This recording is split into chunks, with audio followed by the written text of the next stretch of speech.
Okay. Hello.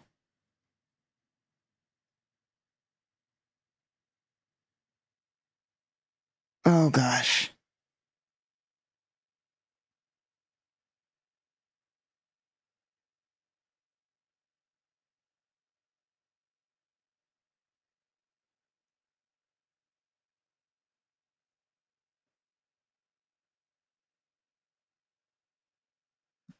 Okay. Hello. See, this is why we have a pre-stream test. Let me just quickly double check everything.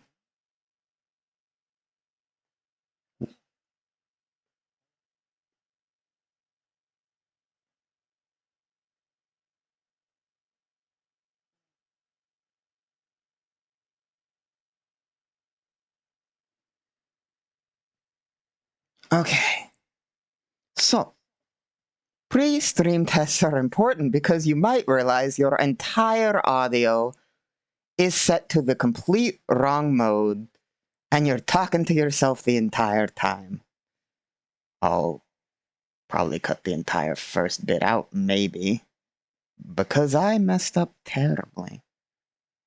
I mean, it would just be this little Nikolai talking, but saying nothing. Because it's important that you double check your things. Hello, everybody, and welcome to World Building with Nikolai Katskov.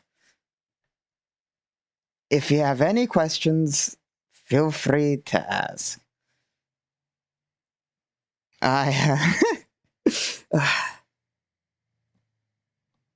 Okay, now I'm paranoid. Give me a second to triple check my audio settings. Okay, that says it's good. That says it's good. Okay. Now let's get to the actual work. It is 2 o'clock after all.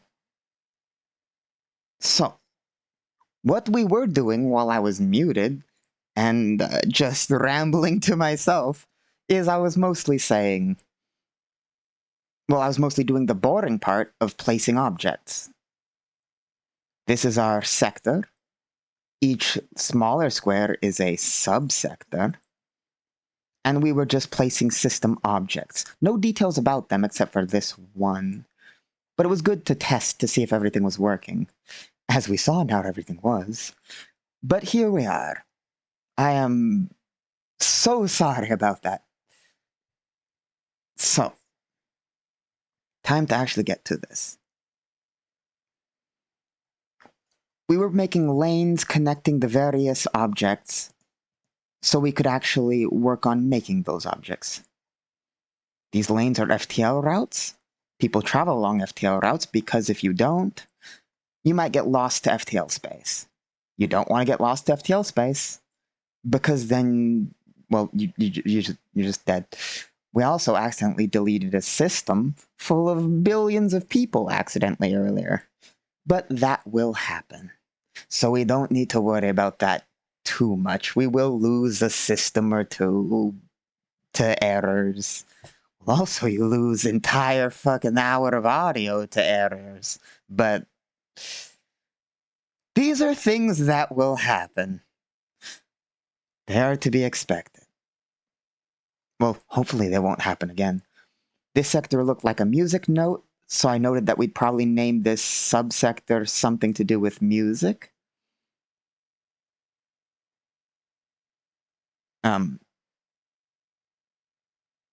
Yeah. No, that's, everything else was genuinely just me rambling, trying to not be, so nervous about my first stream ever. But what do you expect from a first stream? Obviously errors. So, we had one. Now, let's get to the actual building of the worlds. Let's get to the fun bit. Assuming there are no more errors. Now I'm so nervous. I'm like, I finally got over my nervousness. I go to check everything because it's 2. I get my drink, I go to check everything, and this like, audio hasn't been on. Ah. Ah. It's terrible. Now I'm all nervous again. Okay. Not really a good first impression, is it? Oh gosh. Oh, I need water again.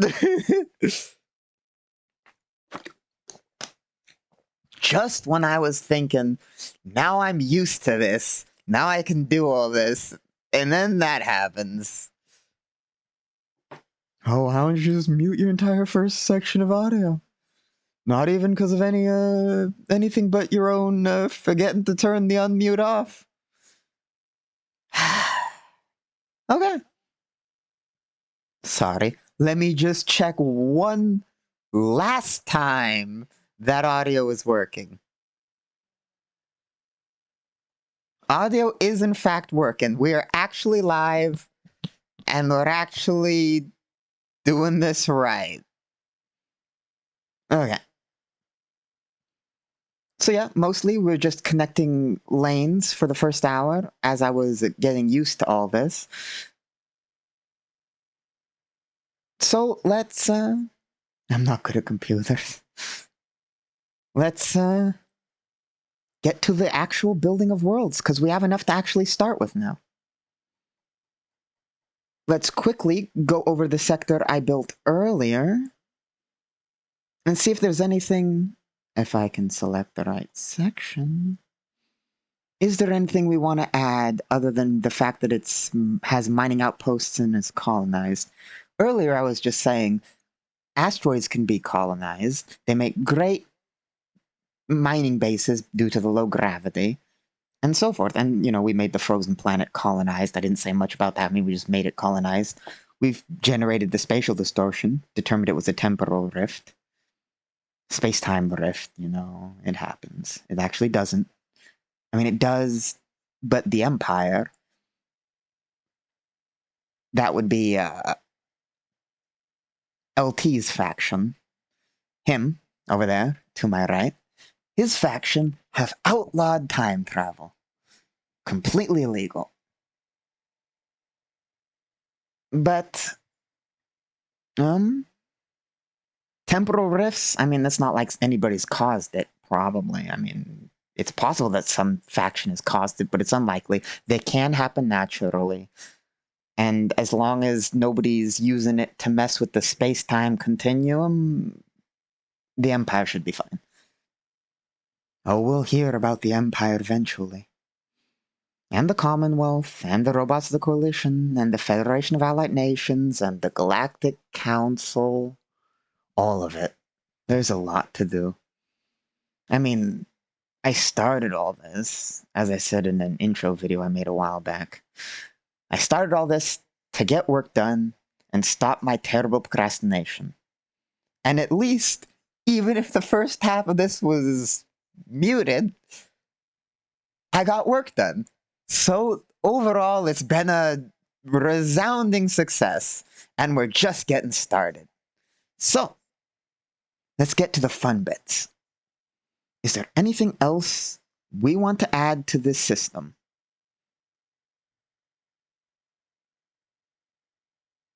Sorry, I'm just thinking. We know that those are colon. Let's generate a population number. There is one planet. What ring is it in? It is in the mid ring. Well, the outer ring. It's inside of the outer ring.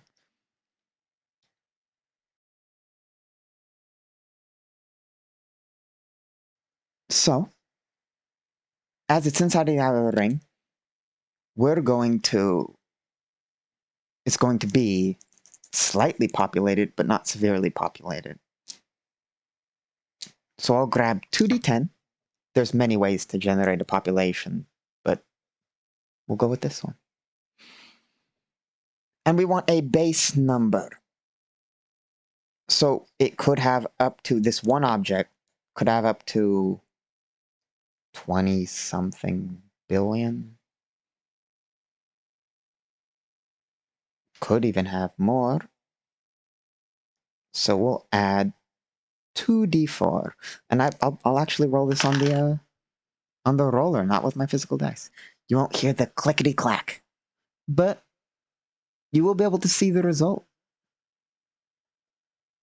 Okay.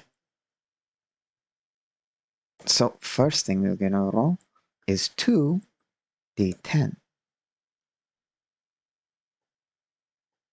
17. 17. Now we'll roll 2d4. 17 and 8. Quickly pop over here. 25. There are 25 billion people on that object. Let's quickly head over to the actual noting sheet. Colonized 25 billion. Far more colonized than Earth. They probably live in arcologies and the like.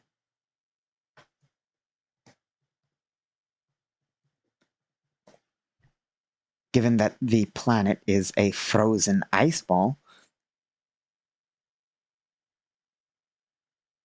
Now, do we want to generate a total population for the asteroids?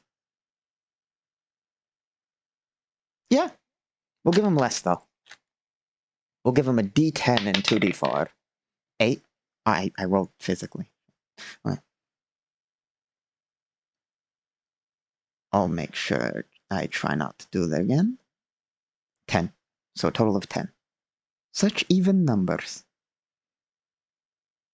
Colonized 10 billion population.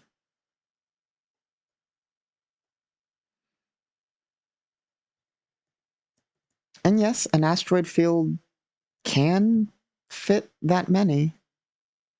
Assuming there's lots of, and there's 3 asteroid fields, so. We won't go into the details of figuring out which asteroid field has exactly how many people. That'd be going a little bit too far for right now. Okay. What else is there to do? Lots of things to do. We got so many more sectors to build, so many more subsectors to fill. That's what a complete sector looks like without the FTL lines, which make nice webs in little, like, almost constellation looking things.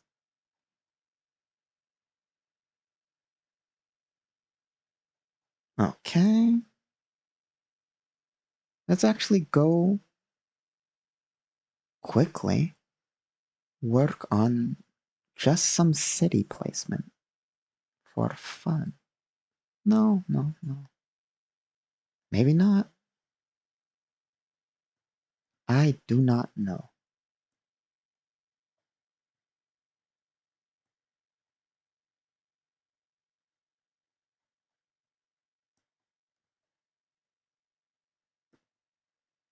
Okay. We'll delete these. We'll actually remove this line because we won't have that be a major road. Meaning we can also remove that. Copy this. Well, grab it more than copy it. Slide it here. In fact, we'll make this a large lot.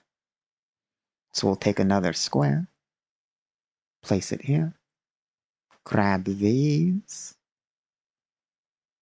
and then just slide this over here. Send that to the back layer. Select one of those. Don't worry, we'll work more on space. Eventually, there's so much space to work on. Arrange, bring to front. Oh. Arrange, send to back. Arrange, bring to front. There we go. Double lane. And there you see all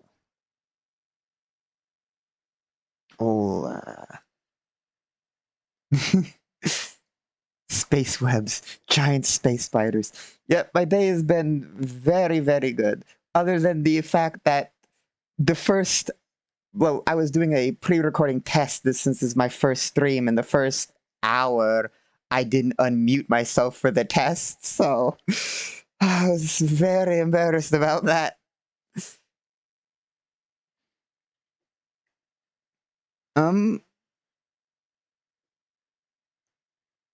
Yeah, we were just working on everything.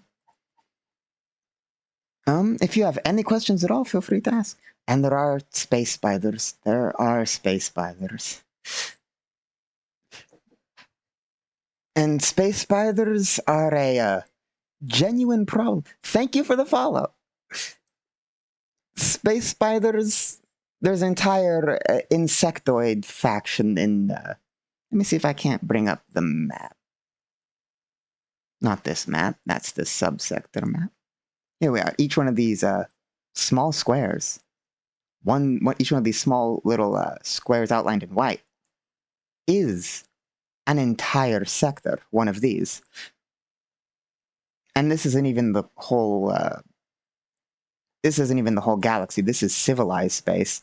Technically, the sector we're working on is down here somewhere. Well, all this is where everything used to take place. And up here are the United Insectoid Hives. This is where you find the space spiders. Also in the Raktas territory. That's a specific faction of insectoids, different from the hives. And if you can see the yeah, you can probably see the markers because you have it viewing in a certain way. Yeah, you can see the markers. This is all from the, there's currently a galactic war going on. It's slightly out of date with where the markers are, but these are all from the galactic war. Now let's head back over to here and generate some sectors. Well, one more, and then we'll actually start work. Here we are. Perhaps this one. Yes. So, let's roll some dice. Yeah. I actually loved Stellaris. I had a bunch of mods for it. Haven't played it recently because the mods the game updated and the mods didn't update yet, so I've been waiting for the mods to update. I also play a lot of what's that other game? It's a smaller kind of somewhat indie game. It's basically an indie game called Star Sector. Yeah, Star Sector. It's a ship kind of a management, not ship management, but like grand scale, and you start with like a single ship and go and build a fleet and everything. Let's see here. Let's figure out how many stars are in what we're about to generate. 5D2. Let's give it a roll. 7.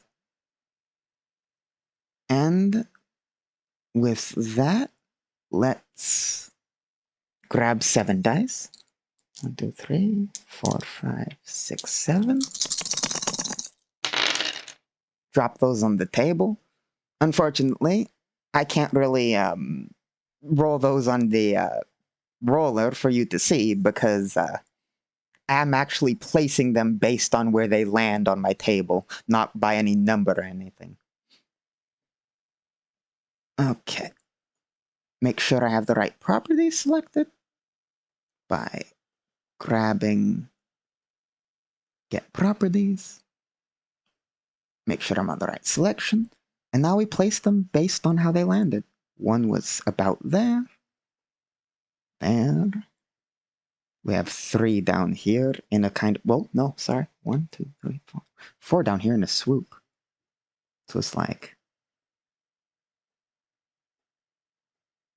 4. And the 7th goes right there. Just double checking that it was 7. And now let's connect these to the FTL network by getting properties of our previous blue lines, and then making some FTL routes.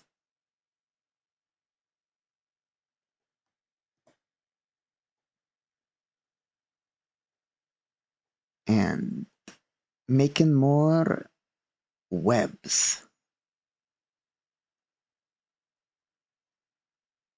The placement of these FTL routes, while I'm sure there's a way to theoretically do them like randomly, I just place them in interesting ways, and you come up with good designs and all sorts of stuff like that.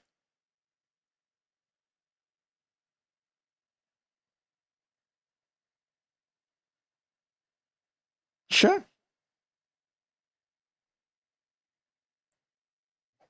Give us a fact. And yeah, Star Sector. It's a real fun game, but their advertising, like not their big advertise. They that's the problem. They don't advertise much. They're like not even on Steam. Last time I checked, they're like on some their own obscure site.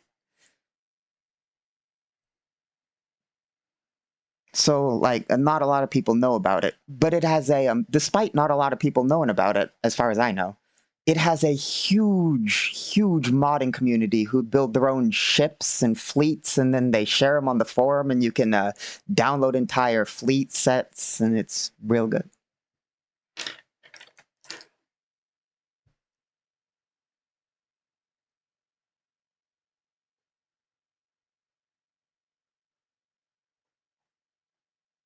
There.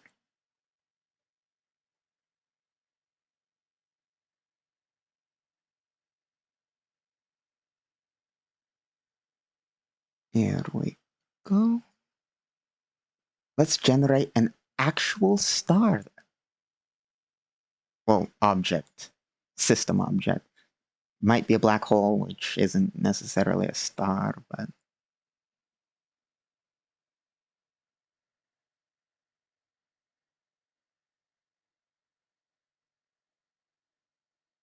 Oh, an Urag.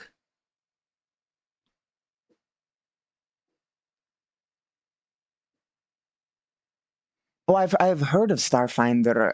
I, I've never specifically played Starfinder, but I've heard of it. One of my friends has played it though, but we didn't get a match running for it.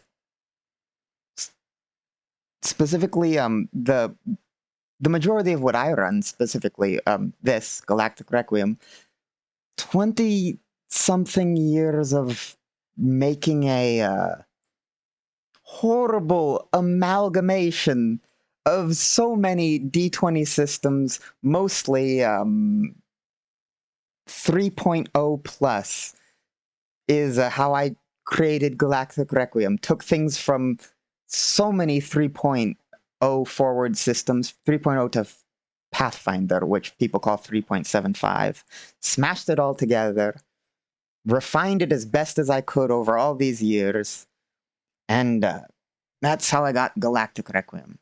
And the setting, well, that's an even longer story.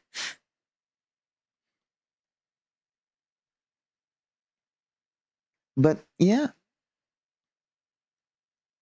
as far as I recall, it's been a long time since my friend talked about it. But Starfinder is like, it takes place in the Pathfinder realm, right? As far as I recall, it was forever since we talked about it. Yeah. The the variety of aliens and so forth involved. The problem I've always had when working on Galactic Requiem is trying to come up with very, very distinct alien species, which is just difficult. It's not easy coming up with, or at least for me, it's not easy coming up with non humanoid creatures. In my setting, however, we generally call what would be considered humans Terrans. And anybody from Earth is technically an Elysian, and so forth. But that's an even longer story involving the lore. Let's see. Sorry, slightly distracted. Let's make that system. I have a random generator here that I just hit. Generate. It's mostly custom. A friend of mine coded it. I hit enter.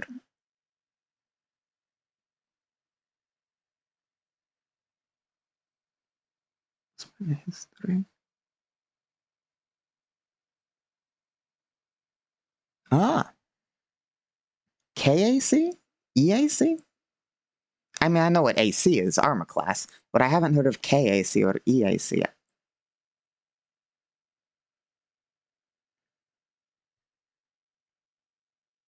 Let me quickly paste this on the note sheet. And we have a almost empty system somewhere. Wrong section. Bot sheet? Yeah, bot sheet. There we are. A K-class star with one object, and that is an asteroid field. Let's place that. A K-class. So we go over to our stellar types.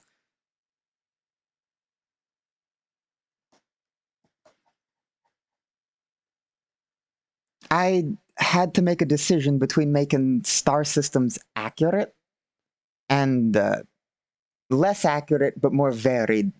And it's a really tough decision because long ago I studied astronomy, both solar and galactic.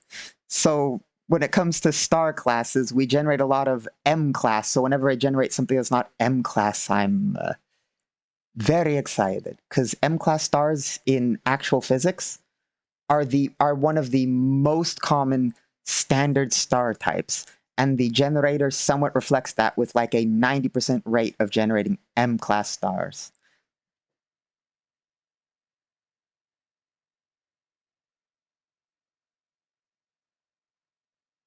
Oh,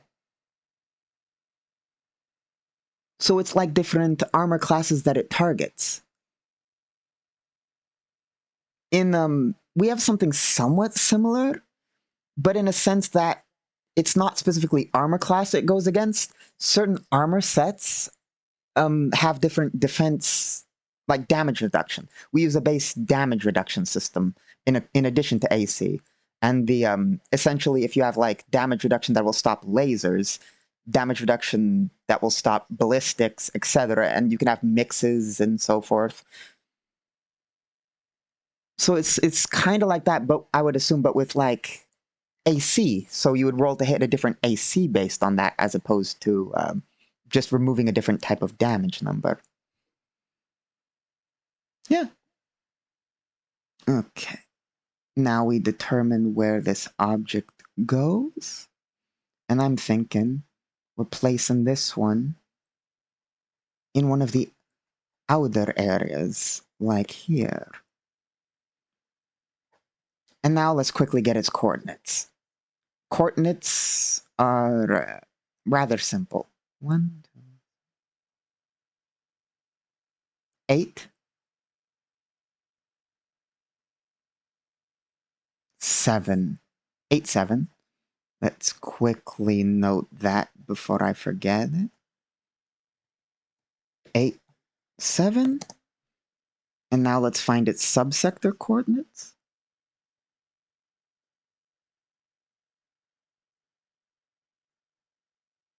Ten, 12. So let's quickly note that to 10, 12. Let me double check that. 10, 12. Now we quickly note that its subsector location is 10, 12.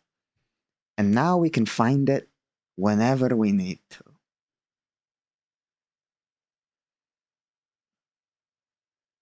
As for its actual objects, we will note, assuming I can find it again, here it is.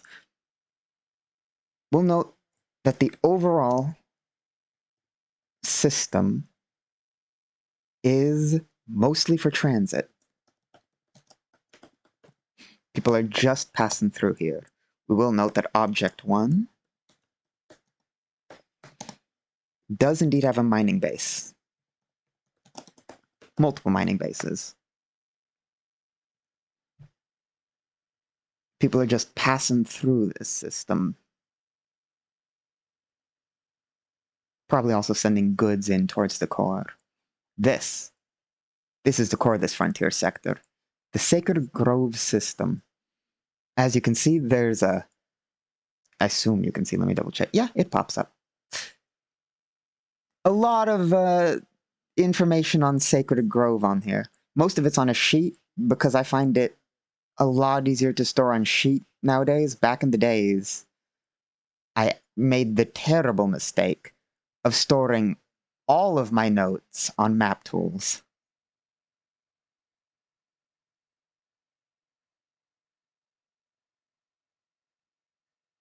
Actually, believe it or not, trinary systems are a thing. The thing about a trinary system is it's generally not 3 stars in one spot. They can be close. The physics behind it get complex. I'm not an astrophysicist. I just study astronomy, not astrophysics. But as I recall, there's something about stars, multiple star systems. You can get all the way up to like 7 stars orbiting each other or something like that. But they orbit in pairs. So you have one major star, one that orbits that one, and the other one doesn't orbit the third. It doesn't, like the third one specifically, doesn't orbit the second. It orbits both of the inner worlds, the inner stars, sorry. And I don't know the exact physics behind why, but there's like this entire math behind the fact that stars in any system more than 2, which, like I said, go all the way up to like 7 or something, that we've at least, like, I forget whether we've mathematically calculated, I forget how much we've detected, but like, they orbit in pairs, and then every additional pair orbits an inner pair, and it's like this weird physics thing. So yeah, you could get a trinary system, and our generator actually does that. Our generator goes to, if you give me a second, unfortunately I can't bring it up, but I can look at here. Multiple. Yeah, our generator goes all the way up to 7. And then after 7, it goes open cluster and globular cluster, which are not really orbiting each other, but gravitationally bound clumps of stars. We're talking thousands of stars to tens of thousands, if not more. I used to be able to tell the difference between an open cluster and a globular cluster, but it's been so long. But yeah, trinary systems, very definitely a thing. Both in physics and our generator. But given the weight values of things on how they calculate, if we ever did generate a trinary system, statistically speaking, the majority of those are going to be M-class stars, most common.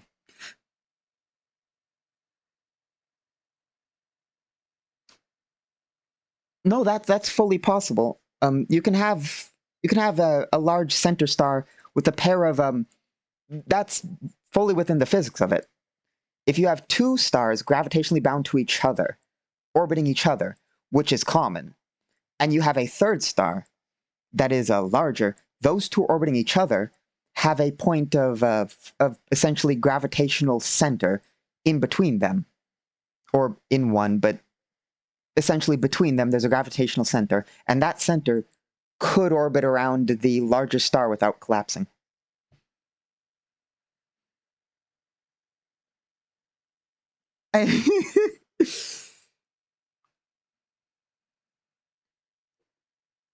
I'm sorry.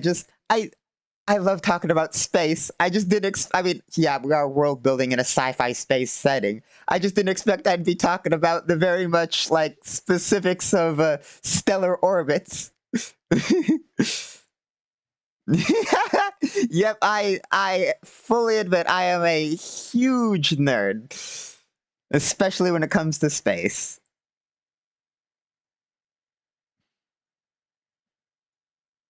Now, where were? Oh yeah, we just added the fact that this has a mining base. Let's generate quickly a population in the billions. Let me quickly figure out where it is again. It is outside of the civilized territory. So in this sector, we have rings of civilization. The core is mostly Dysoned up, Dyson swarms. The second ring, well, the inner ring between the two is heavily colonized.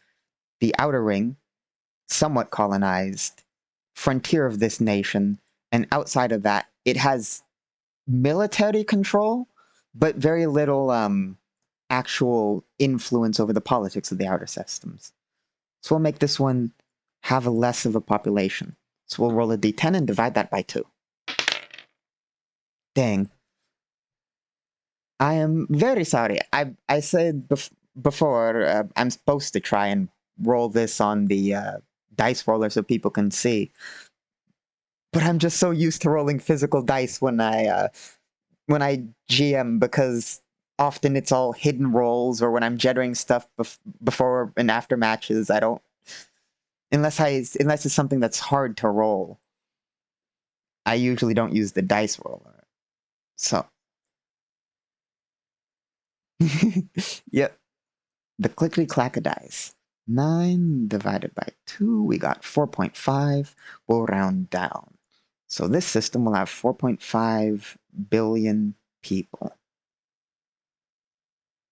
Assuming I can find it once more, we'll give it a billion. Not a billion, 4.5 billion. 4.5, well, rounding down. 4 billion population. Yeah. Now, we could go even further into any specific thing that we're generating here. That's the great thing about world building here. When it's not necessarily related to the immediate need of when writing a story or the immediate need of a match coming up, we can choose whatever we want to world build next. We can go down to the planetary scale, make some nice locations, give far more information on an area. Generally, I try and do a reasonable amount of information on a system so I can simulate the economics and politics of it. But I don't need to, go into locations specifically usually when I'm generating like, let me zoom out here. A full sector, like up to, on average, it's like 700 to 1,500 objects and generating an object for each one of those. And then realizing that each small square on this is one of those grids, like not the yellow lines, the like I said earlier, the little white square is 150 by 150 light years, one of these sectors. It's it's a process making everything. Yeah, basically, yeah. cliff notes that can be expanded upon if ever visited by people. Exactly. Just need the basically the rough outline of the area to simulate it. But I have secret plans, and I shall reveal them. So a while back, I was working on. I found these several solo RPG systems, which are basically RPG systems that you can theoretically use with multiple people, but they can also be run solo. Essentially, a bot GMs. And the huge plan I had, or have, and I'm working on getting running, is everybody here on one of these days. Everybody here will help interpret what the bot says while I run a solo campaign. So basically, how the bot works is it gives you words in pictures and yes nos, and together, the plan is like eventually together, everybody here in one of the streams can work together, basically figuring out what the bot is saying, and it'll be like a kind of like a D&D match, but that chat can interact with by helping determine what everything means. But one of my plans for that, before we ever get into that, one of my plans for that is randomly generating with, like live here, randomly generating the area that this is going to take place in. So basically, chat can watch as we build the system that all of this will take place in. And that's one of the future plans.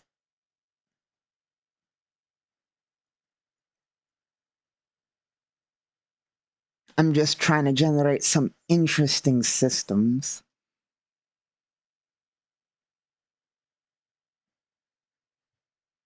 Like, I could edit systems. There's like no rule that says I can't change what's in a system. I do that when I'm preparing a match for players in a non-random thing, like a scripted match for players. But I just have this weird unwritten rule that whenever I generate a system, even if I don't like it, because there's so many systems to generate in the entire galaxy, that I just always save every system the generator gives me.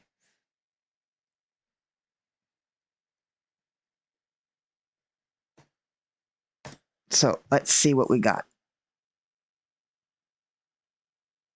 Unsurprisingly, we got an M-class star. But, Shrimp, we got that system you were talking about. Even if it's not all stars, technically speaking, we got that system you were actually talking about. Let me quickly head over to the notes sheet so I can paste this in there. And then let me scroll it on this page. Interact. Would you look at that? We got a trinary system. An M class, a magnetar, and a DB class. That is a type of star that doesn't exist in our universe. Exists in Galactic Requiem. I mean, in standard physics. It's not that it can't exist. A DB is a black dwarf. It's a type of star that is a white dwarf that cools. A giant ball of iron, essentially. And they don't exist in our universe currently because the time it would take for a white dwarf to cool into a black dwarf is longer than the entire amount of time the universe has existed so far. But in Galactic Requiem, we don't necessarily follow physics. So I'm just trying to figure out what kind of star I want to represent the image here. Obviously not the M class. I have a thing against using M class stars because they are always generated. Yeah, exactly. It's essentially it's a stellar remnant.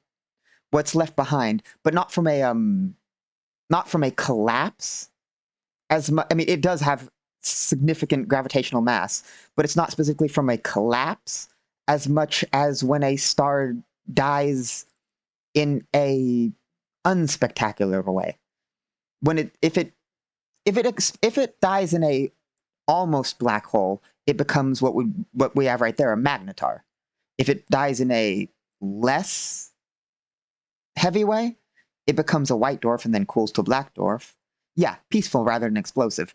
And if it collapses fully, it becomes a black hole. And there's different tiers of stellar remnants and all that.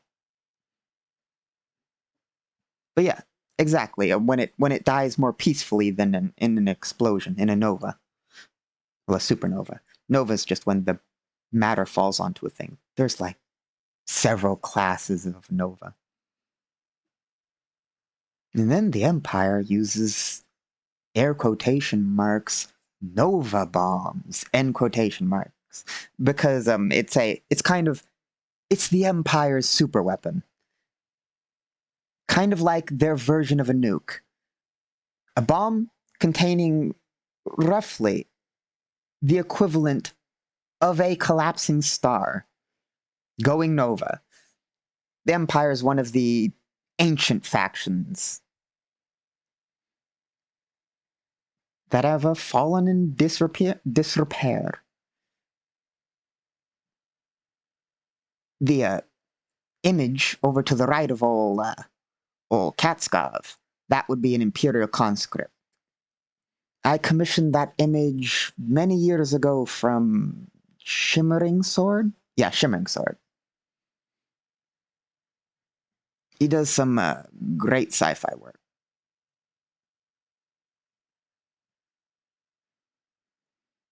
Now let's see. Sorry about all this. I was originally going to title this Katskov Rambles, because that's what I do. I ramble a lot.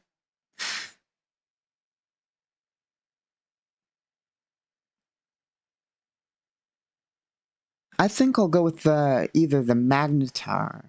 Yeah, I think I'll go with the Magnetar. Unless unless you'd prefer if I go with the Black Dwarf star to represent this system. I think I'm gonna go with the Black Dwarf instead, yeah. Because the Magnetar is a bit of a small image. Makes it hard to see.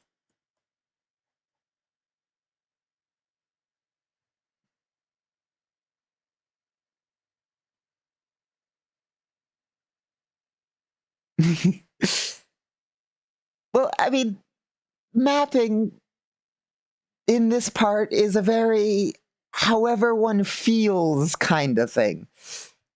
And on what kind of object? A Magnetar? No. You wouldn't be able to walk on any stellar remnant. The problem with the stellar remnant, even a the lightest stellar remnant, which is a white dwarf, other than the heat, because it might not be an active star, but that core contains so much heat, it would be like landing on a star. But even then, the gravity of like I know the gravity amount that they always say for a neutron star, magnetar, pulsar, which are basically the same thing with slightly different variations of the same thing, a magnetar, pulsar, and neutron star.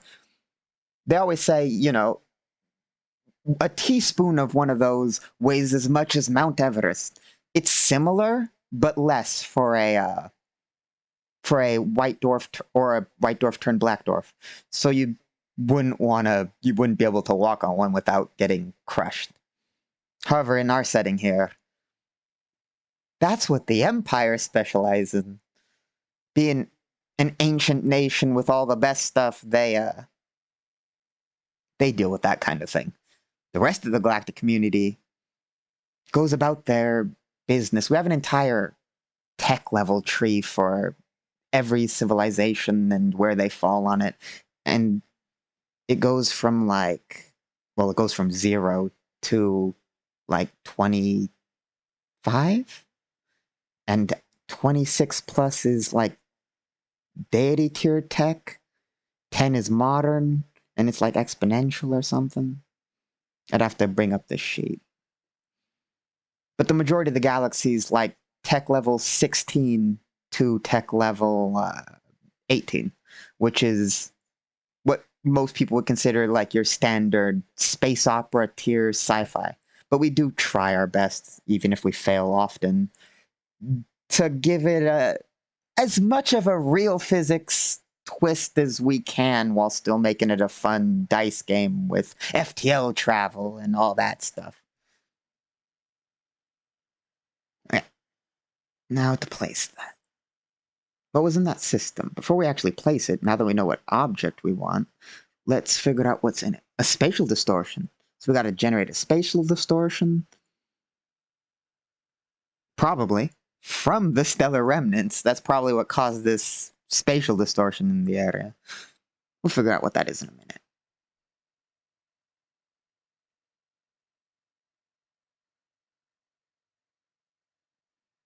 Um, ish.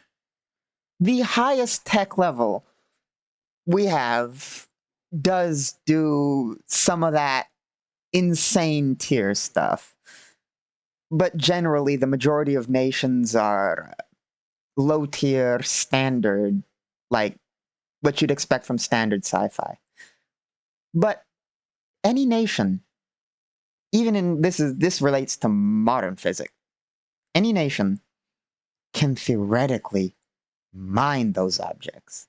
But that's involving like megastructures, which are all possible within physics, but like the cost to make an actual megastructure, like we have the technology to make a Dyson swarm, which is a swarm of space stations around a star that collect all of its light. We could make one. It just, the resources required, the time required, all that would be vast. But the physics are all there. Same with mining a star, called star lifting. You can pull matter from a star to essentially have not really infinite, but in the mass of a star sense, infinite matter to build anything with. Then with a Dyson swarm, practically infinite energy to build anything with. And all that is within known physics, basically just using light and magnetics.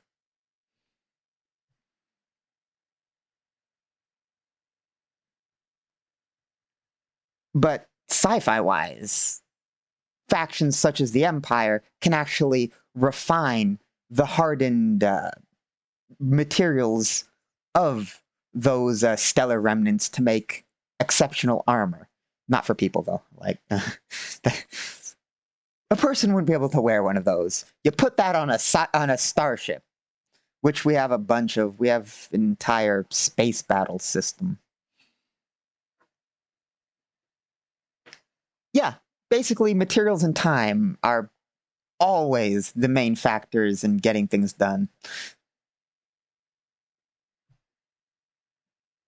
And it occurs to me, it occurs to me, in the vast quest of mapping a light year to light year scale galaxy. Our galaxy in Galactic Requiem is 200 light years basically across.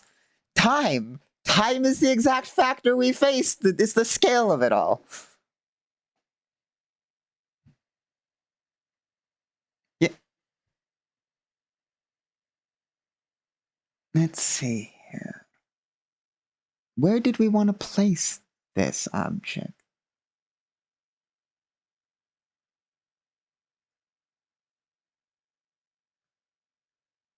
We'll place it here. Don't know why. Just will. But we gotta note its location.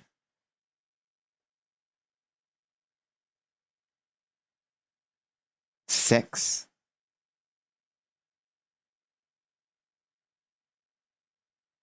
7. So we, well, I remember 6, 7.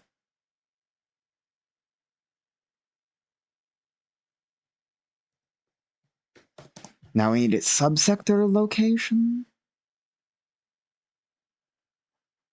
We go over here. Measure that out.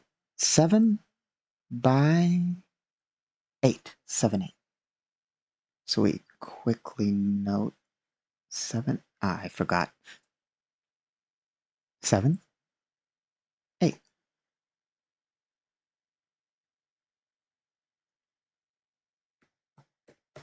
There. And now let's actually generate that spatial distortion. We open our random generator compendium. We go over to, where is it? Spatial distortions. Oh, I'll almost rolled an actual dice.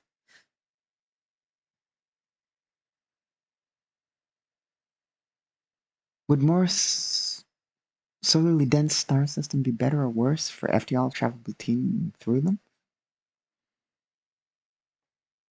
That is a question about FTL. FTL in Galactic Requiem. Where to begin? FTL is done on these lanes. The lanes need to be mapped. Theoretically, you can FTL without a lane, but it's dangerous. Generally, as long as you have a lane, you're completely good. Doesn't matter if the lane's cutting through something. The majority of FTL we use, there's... Let me bring up my sheet. I have an entire Starship rulebook. Starships. Here we are. FTL. In Galactic Requiem, I'll start with speed. Because, sure, it's not what you asked exactly, but people always wonder about FTL speeds. Like, what's Warp 9 on the Enterprise, and how does it compare to Warp 9.9, which it goes? And how fast is it going in that, and so forth, and everything. FTL uses a multiplier system in Galactic Requiem. Your average speed, well, the multiplier way it works is 1 light year, 1 hour. That's called times 1. 1 light year an hour. Drives go all the way down to times 384, which is 384 hours for 1 light year. It also goes all the way up to the speed of times 0.01. Luckily, on my handy chart, otherwise I'd have to do this math, and I'm not the best at math. 1 light year for the ancients. This is like ancient nations. FTL drive times 0.01. 1 light year, and you times it by that number to get the speed. And it's 1 light year every 0.6 minutes. Yeah, 1 light year every 0.6 minutes. And as for the actual travel, as long as you're on a lane, it's completely safe. There is one exception, and that's the types of FTL there are. There's subspace, hyperspace, slipspace, subspace. I already said that. Subspace, hyperspace, slipspace, warp drives. They all work on the same base system. Subspace can only interact with subspace. Hyperspace only interacts with hyperspace. Slipspace only interacts with slipspace. Warp drives are the exception. They interact with the world around them as long as it's within their warp bubble. So, yes, it would be dangerous, but you're probably not going to hit a star. Even if they're clumped together, they're far apart. You're probably not going to hit one if you pass through an area moving in warp. But, oh, I missed one. Jump space.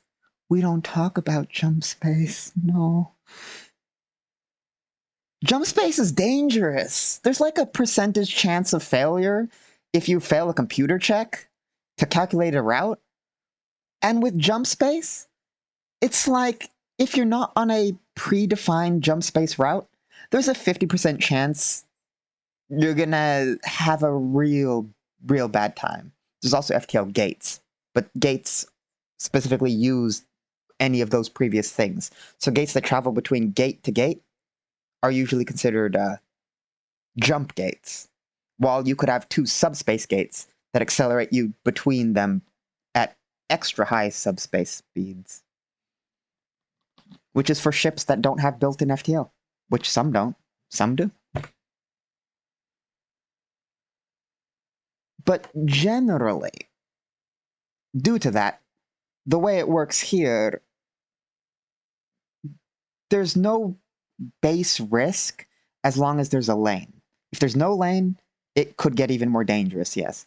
Our FTL failures chart actually has a thing that relates to exactly what you said. FTL failures, let me find it, starships.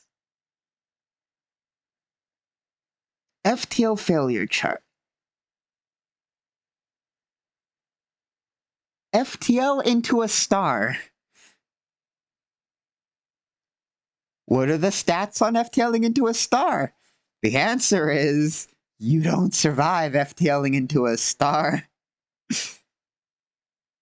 Which is why you always double check your FTL routes, follow your lanes, and don't blind jump or FTL without calculating. Always use a computer.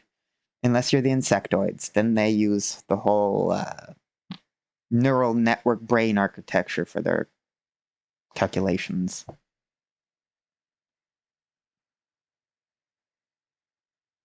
Okay.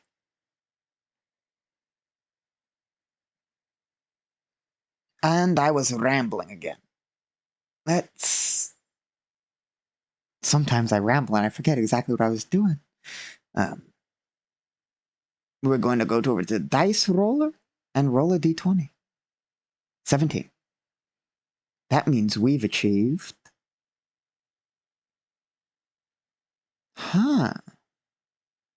a stable phasing field. Now we add that to the notes. Spatial distortion, stable phasing field. And that's our distortion.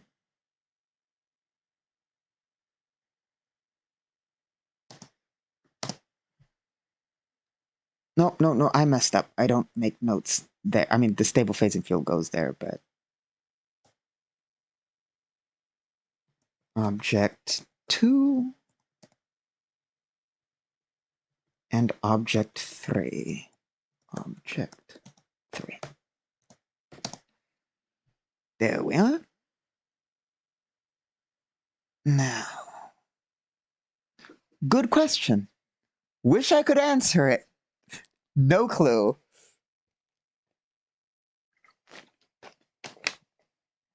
Stable phasing field is a field of phasing that's stable. but that's just what it's called. Yeah.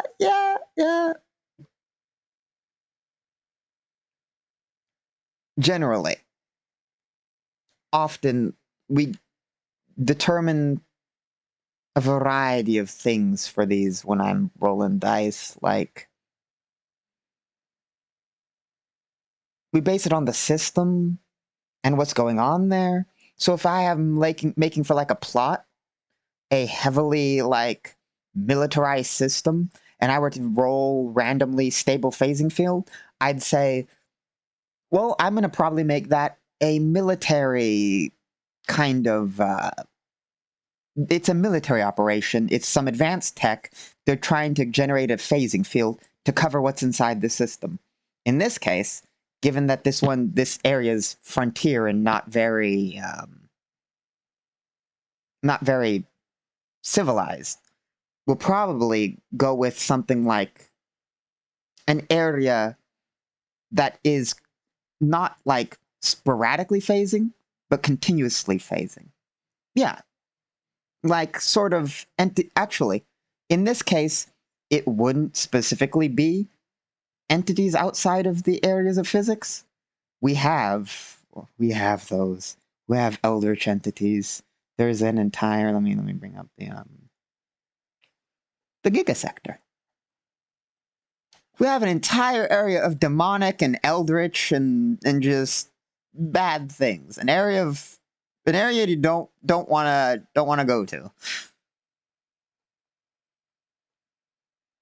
Wrong map. And the generator actually has a thing for that. That would be a section listed as either chaotic and or anomalous space, a space rift, null space, dimensional bleed, life drain, a bunch of psychic phenomena that range. There's like 5 different psychic phenomena.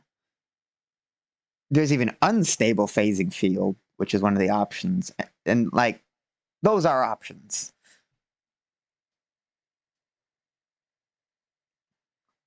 We did. It didn't work well. It's so in Galactic Requiem, we generally run off of a system that is far more grounded than D&D in the survivability department, in the sense that it's not a survivable game. Like, in one of the things I was running, a gunfight lasted 2 rounds.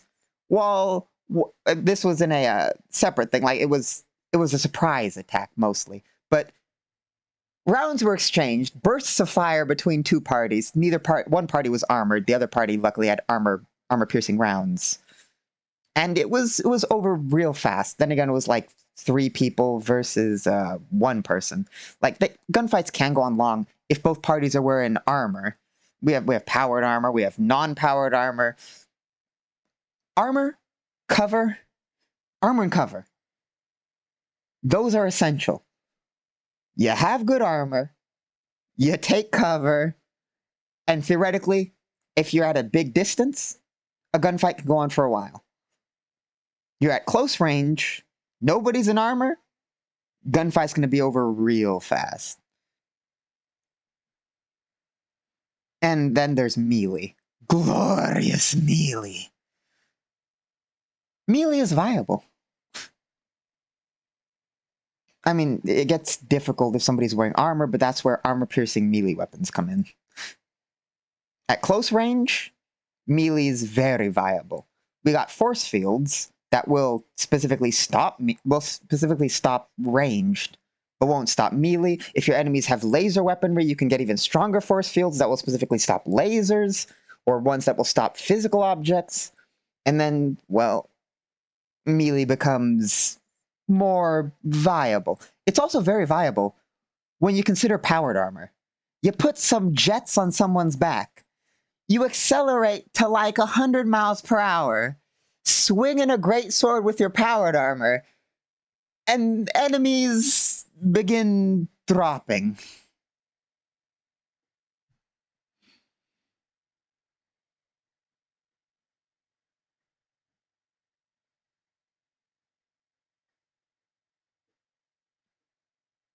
Where was I? Oh yeah. Object 3. Asteroid field.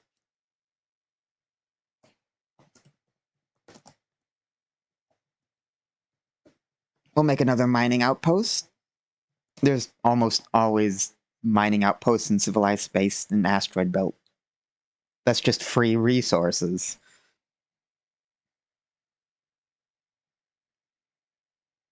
Object 2, ocean planet. We'll just note that it's colonized.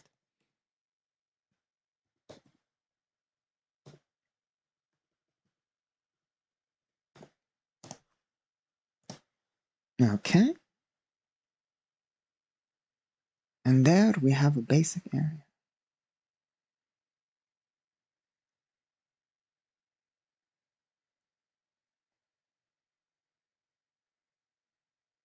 Yeah, in Galactic Requiem, we've been constantly evolving the rules in a sense of, well, combining several systems over so long, we're just always working on improving it.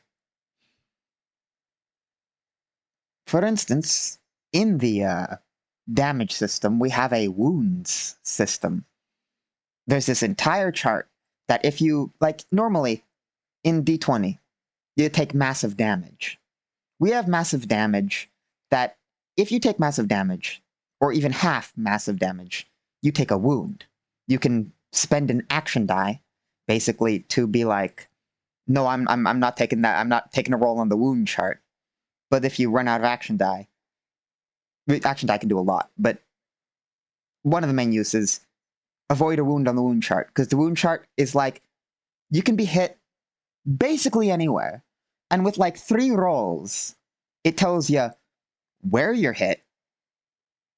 Well, it gives you a general location, a sublocation of very specifically where you're hit, and then an injury type. So, like, it can get dangerous if you're taking, like, if you're taking hits, it gets dangerous. But that's why we balanced the lethality with action dice. So you'd be like, I'm not taking a wound, or I'm getting a bonus on a roll, and all that.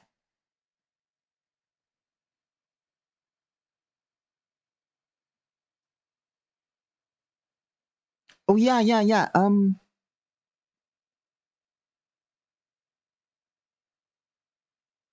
I know kind of what you're talking about. There's a there's a similar system in the old D20 Star Wars. The Star Wars RPG that was based on not the D6 version.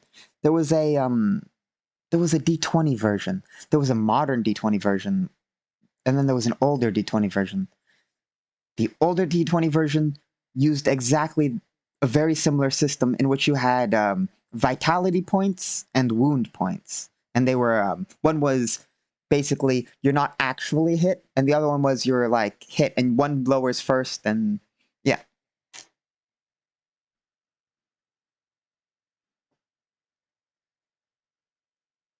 Okay. What else do we have?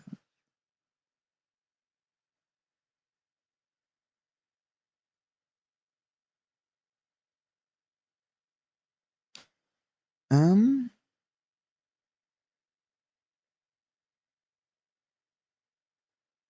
we also have city stuff. I'm usually make this nowadays in 500-meter grids because so this program I'm using is called Map Tools. I love it. It's great for mapping, but it has a memory problem involving computer memory. Back in the day, I I made where to begin. I came up with the totally not insane idea of saying, why don't I make a map that's 5 feet to 5 feet on a world map, a map of the world, not our world, but a world, and scale it out so the size of the map was accurate. Map Tools did it. Map Tools got mad. The memory list doesn't, it gets finicky. Some days, my computer will say, I'm just not going to load that file. That file's too big. No, not going to load that file. And on other days, my computer will be like, yeah, I'll load that file. But just the fact that you can make a map to scale 5 foot square on a planet, it's, yeah. So yeah, if, in modern year, if you ever are running like a PNP RPG match online, I would recommend Map Tools. It's completely free as long as you get the like most up-to-date version, and it's just this great mapping system. Like, the reason I don't store my notes in Map Tools anymore is mostly because of the entire thing of it deciding sometimes not to load giant maps, which I didn't remove from a lot of my old files.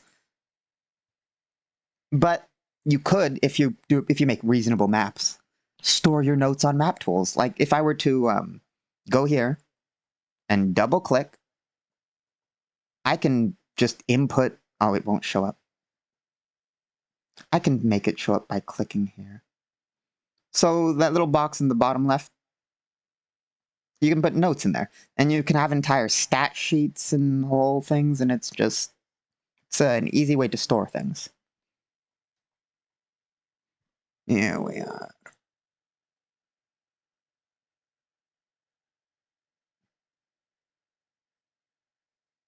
The only problem, it's not really Map Tools' fault as much as mine, and that's my being terrible at computers and not figuring out how to set up port forwarding so my players can directly connect. I used to get it to work, but then I got new internet. And I'm not good at computers.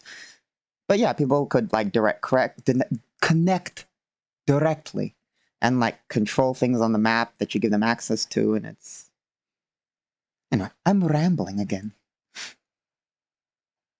and that's why we call it Cats Glove Rambles. Okay, let's make another web up here. I mean, yeah. I I couldn't figure it out. I figured it out once long ago with the like I said with the old one, but I'm just not good at that stuff. If you have any like requests of what you want me to work on, you want me to work on a planet scale stuff, you want me to work on lore stuff, you want me to make more maps, feel free to make a request or ask any questions you want. Like, I mean, I'm not sure if I said this before, but like I started this entire my entire idea to make streams and videos and all that came as an idea to get rid of my procrastination. So no matter what we do here, I'm getting work done. So if you have any requests of any part you want me to work on or any questions you have, just feel free to ask.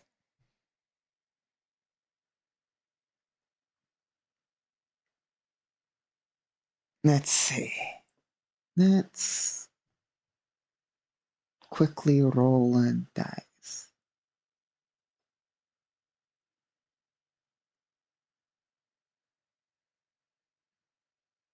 Okay. 7. 7 dice.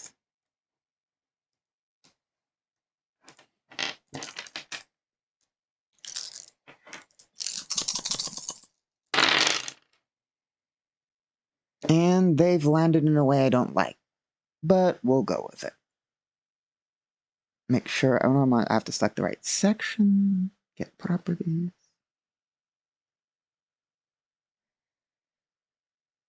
We have a weird setup of 2 stars here, 2 like that,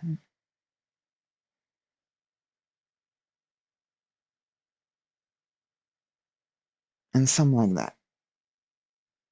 We'll quickly do that again, because the more we do this, the more we get done.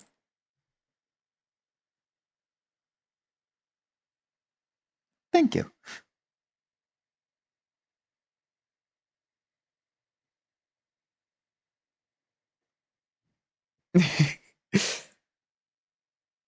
I yeah, I do have a bit of an accent.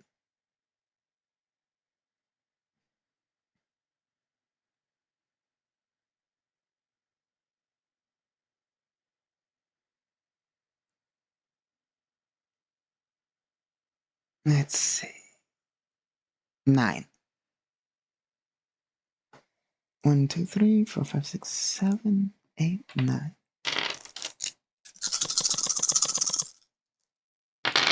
Oh! You'll forgive me, please. I need to take off my headset for a second. I happen to have scattered a dice off of my table onto the floor beyond. Exactly. I'll be right back. I'm just gonna go pick that up before I forget where it is.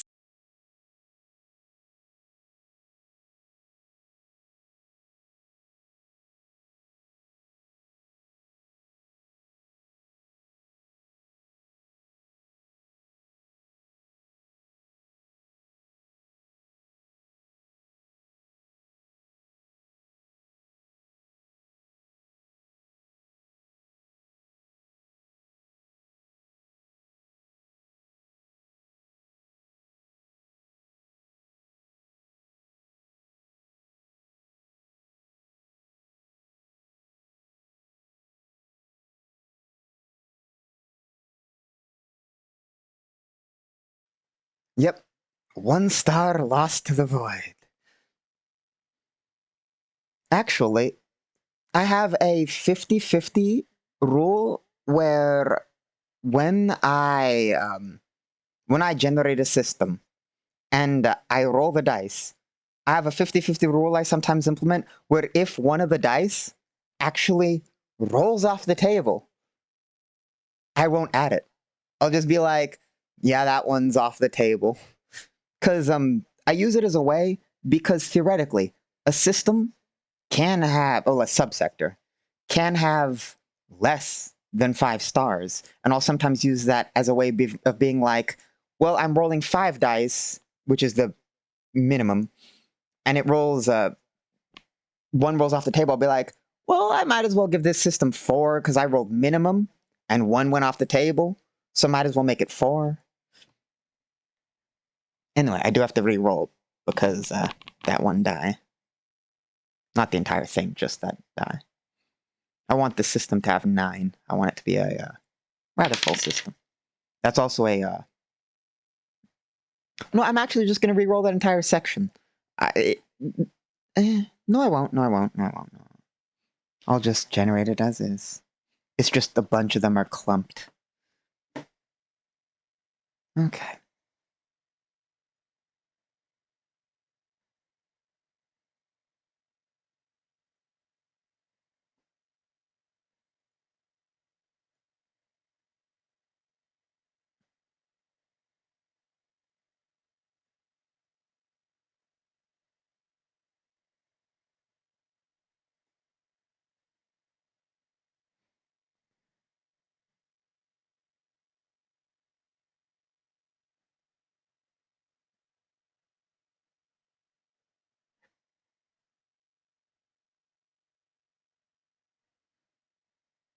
Okay.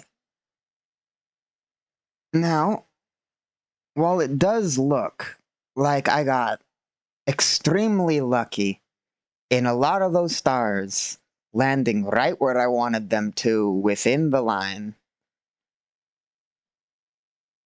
off to the left, that's also because they did bounce off my computer. The side of my computer is right where the edge of the thing is, and those dice landed right at the side of my computer. And then some bounced off. Let's see. That's enough to actually make the web that I want to make. Let's select here, get properties, and connect these to the network.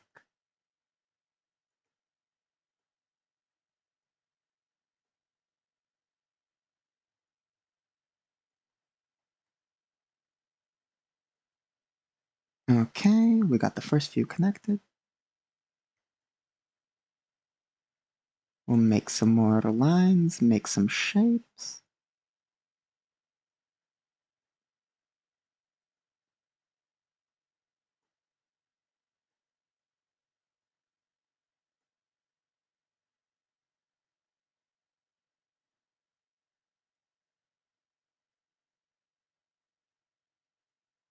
There we go. And we'll actually connect this to those two that I generated way earlier. That one won't connect. This one will actually go up into there. No. We're going to leave those to connect to an outside error. For just fun, I guess. I don't know.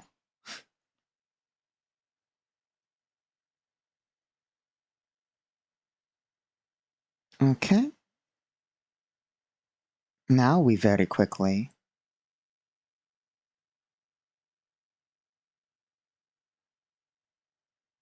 very quickly save the map just in case the computer memory gets too large. Map saving, map save. There we go. That way, we don't lose all these hours of progress.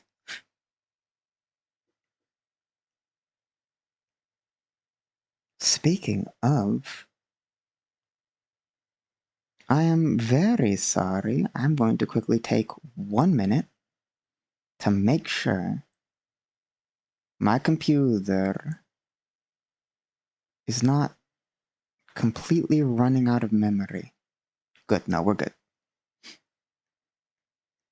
Like I said, this is my first stream ever, so just making sure I don't make the same kind of mistake I made earlier. You know, like my computer shuts down and it's like, that's not the mistake I made earlier, but like, you know, make sure my computer doesn't shut down because it's out of memory or something.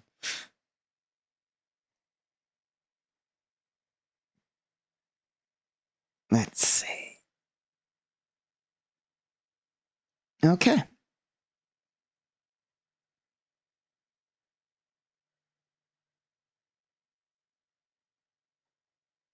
Someday, I will import into our stream campaign all the other maps. We got many maps. We have like over 10, 15 years of map tools maps or something like that. And that's one of the, like I mentioned, map tools memory and all that, so I don't load all of the maps into one campaign. And I didn't know what I'd need today. But someday we'll go over all that other stuff.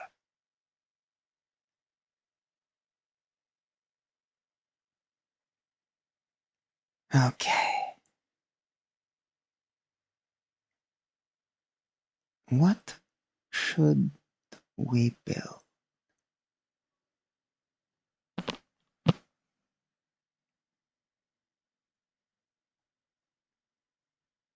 I'm just a little bit worried I'm working too much on the mapping part of the map.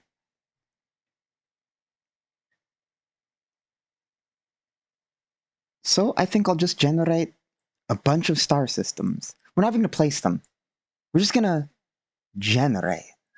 Just generate. Which is real easy. Just hit enter a bunch of times. I know. It seems like, oh, we're making this big deal about generating systems. Back in the day, it would take 5 minutes or more to generate a star system. Back in the before times. Now, thanks to one of my comrades, we just generate using the data I supplied him that he made into a bot. So we just generate a bunch.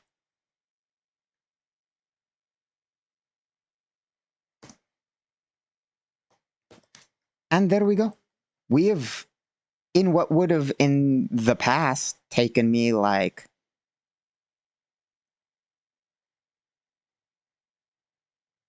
17 minutes. We've done in seconds. Let's go to interact. Here we are. So we have a binary system. Oh, with a unique orbiting object. We have an M class and a K class with 2 unique orbiting objects. We have a binary system with a Chthonian planet. No, that does not mean Cthulhu. A Chthonian planet is even cooler, in my opinion. A Chthonian planet, for anybody who doesn't know, is the stripped core of a gas giant. If a gas giant wanders too close to a star, the stellar wind can blow away the gas, and that leaves you with a Chthonian planet.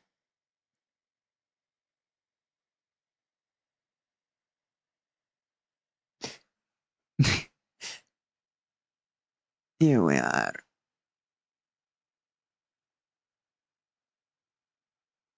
A terrain bias, that means Earth-like.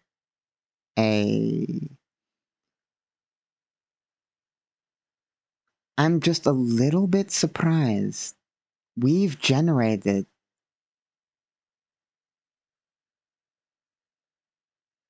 just far, far more unique orbiting objects than I usually ever see generated. Then again, the generator is completely random, so statistically, one could generate a lot of them. It's not something I usually see. So let's actually decide what they are. Wait. What does that even mean? Unique object. Orbiting object. Atmosphere. Not an exotic planet. Where is this on the list?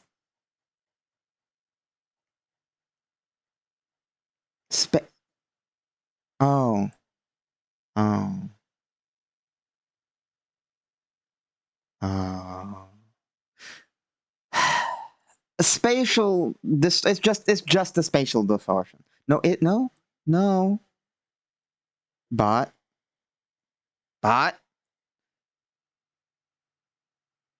no, because it lists those as spatial distortions. What is a unique orbiting object? Sorry, the generator is like 23 pages long, and it's not listed in the random generator, so I need to actually go through the well, I would need to go through the actual like sheet that the bot is based on.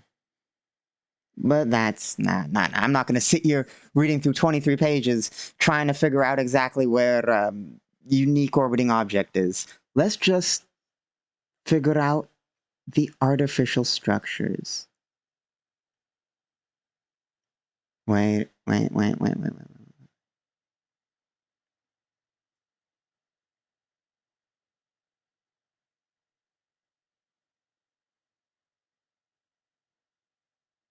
No. Let's work inwards out.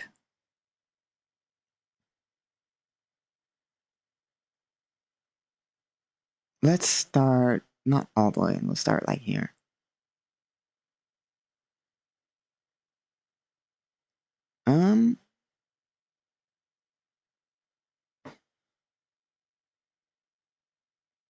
And we'll just label them. This will take a minute.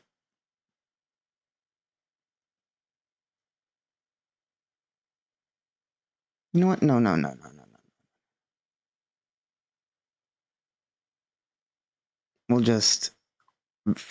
We'll slowly do our best to give a scroll for future reference of video archiving of everything we generate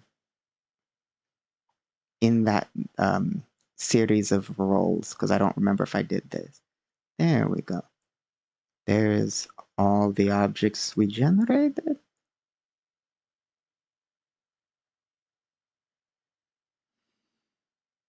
Now that we've done that, let's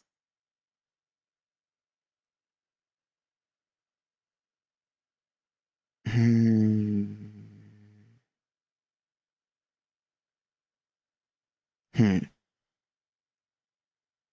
We have a bunch of systems. Let's work on planets. I'm actually just gonna map some city. It's been a while since I actually mapped some city. I don't think I mapped any city on this stream other than maybe placing a single street. So let's map city. Say this 500 meter by 500 meter block. Not these blocks, the big red lines. As I said, that's for memory issues. Now we just figure out how we want to lay out this city.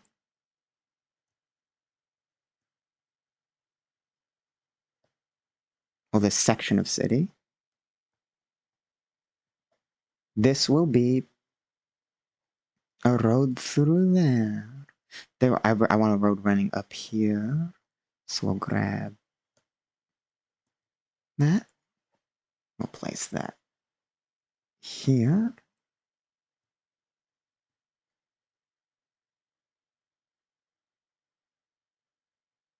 Need to grab a connector.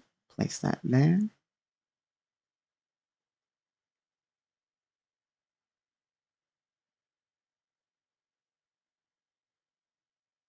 Arrange layers.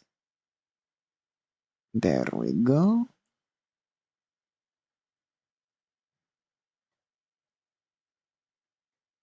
And we're working on it. So this is eventually going to be basically a civilized... Oh, no. Oh, I accidentally rolled my scroll wheel. It almost ruined everything.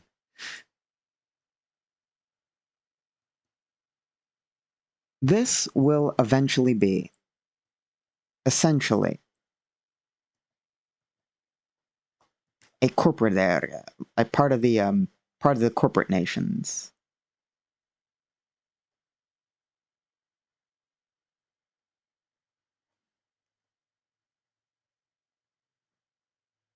Here in the sector. But first we gotta just start making maps. This will be one of the, hopefully, more used ones. In fact, for everything, hopefully the sector comes up. One of the problems I have found is often when running PnP RPGs, I'll make a map. I'll spend hours making multiple maps. Guess exactly how many of them the players actually find of all the maps. They'll be like, here's the plot, here's all these places. You can visit here, gather information there. And they only ever visit like one of the 10 maps. But I mean that'll happen. That's what players do. I don't blame them for it. That's just a thing that happens. But it's like I made all these maps and it took hours. And then nobody goes to them. Okay, gotta deselect buildings. Gotta deselect doors. Then we just copy, paste, connect it up.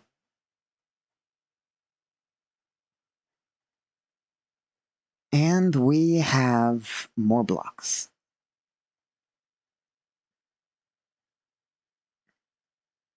Oh gosh, I can't tell if this is more or less boring than making galaxy maps. Okay, let's see. Well, it is work well, not we necessarily, it is work I eventually gotta get done.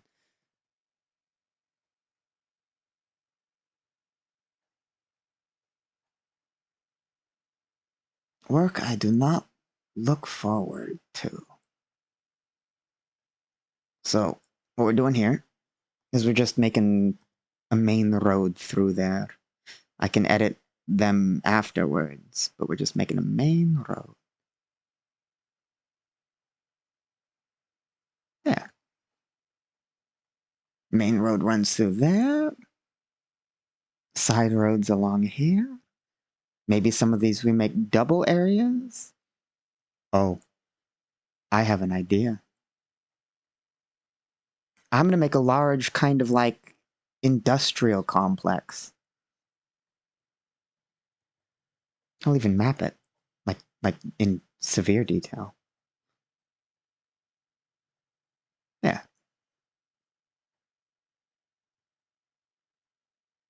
Gonna remove these roads because we don't need them. All we need is to just keep you placing these there. And then we'll have a... We did need... I should have copied that road.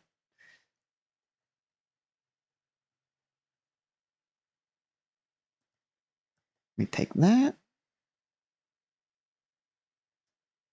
We place that here.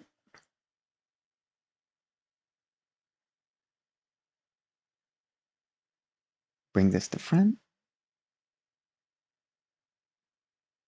Now we quickly go over to typing. We type, not factory, industrial.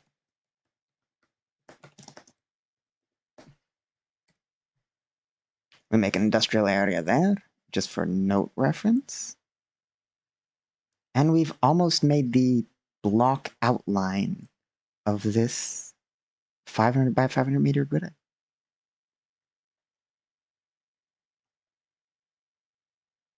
We want to continue the lower street, so we copy that one as such. We'll make this one too wide. Don't know what we'll place there yet. We've apparently lost a road. That's not good. We'll just copy that. Place that. Road fixed. Now we'll take this set of roads. Copy that. Move it there. There we go. 1 second, I'm gonna grab some more water.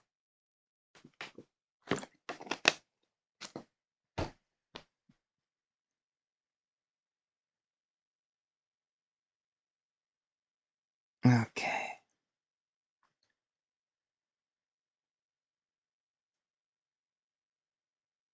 Let's see.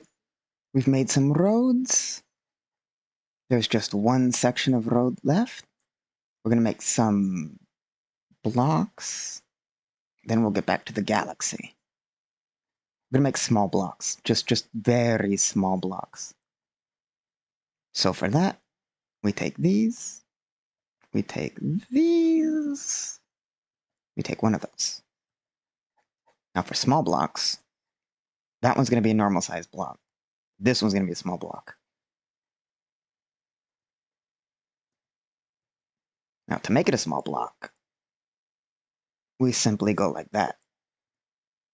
And then we bring this to front. Okay. Then there's that road there, so we don't have a problem. That's not going to be a major... That one goes... I've messed up. There we go.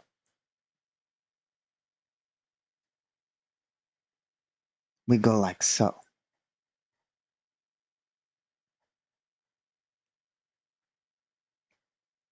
Why not make that a start of a major straight? There's no reason not to.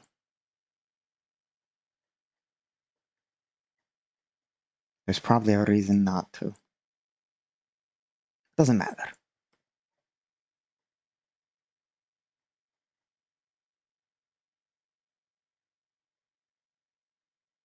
And voila. We have the base outline grid for our city. We got an industrial area. We got a bunch of smaller areas. We have a start of a larger area. We have a main road heading down, stops here. Got a large tower of some sort here. I'm thinking about giving it an entranceway. We'll take these. Eventually we'll fill it all in a non-easy to build way. Eventually. But first, we just get the bases. They're going like that. Bam. That's basically the outline of the building. There'll be an entrance here, and there'll be an entrance here. We have a crowd of people. There's trouble going on here. And, yeah. Okay. Back to the galaxy. Well, I think...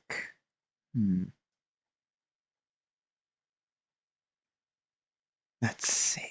What do we want to work on?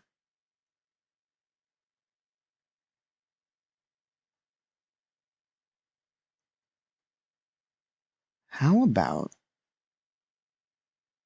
more... I kind of really want to finish this network of FTL.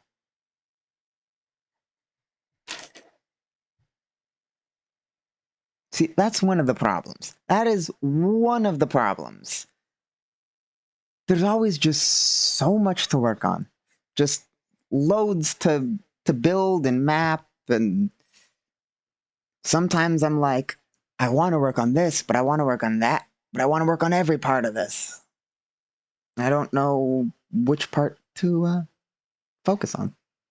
But as long as we're getting stuff done, we're getting stuff done. In the time I'm thinking, I could have generated one of these sectors. Gotta remind myself that sometimes. Okay, so let's go in here. Let's find out how many objects. 7. Let's grab the clackities. Let's hope they don't tumble off the table. We look at the shape. And we place them. As long as I have the right section. Nope, gotta select the right one. Okay, so we have one like that. One up here. 2 systems here. Nope, they're lower. They are here. No, they're further this way. Because there's one like that. One there. One's actually right there. Like so. That's 1, 2, 3, 4, 5, 6, 7. Yep, that's right. Now let's quickly do that again.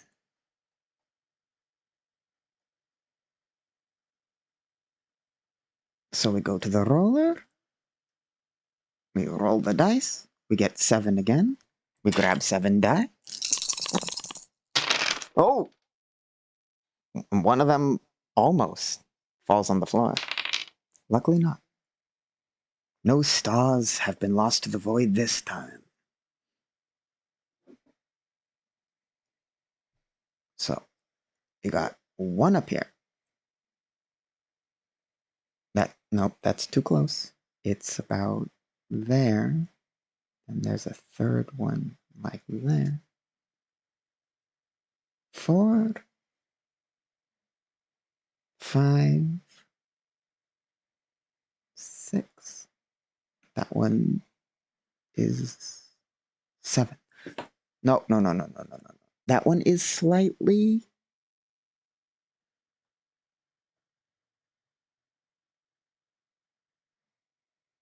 higher. It's 1 square higher, not 2. There. Okay.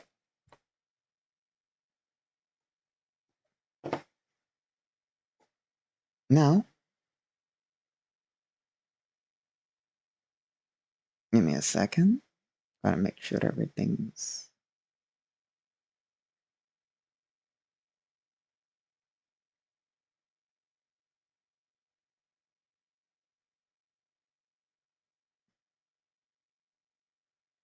There we are.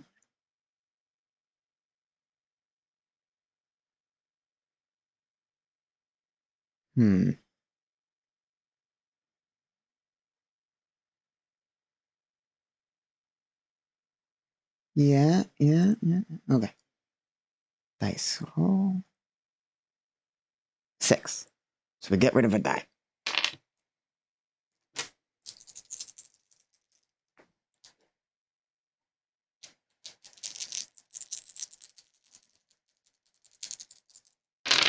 Oh! Again, almost on the floor. Okay. We have an arrangement that's like 1, 2. That one's lower than that one. 3, 4. We actually have 2 basically touching down here. Like that. And we're close to finishing off the circle. So let's finish the circle. Let's complete this. 8. 1, 2, 3, 4, 5, 6, 7, 8.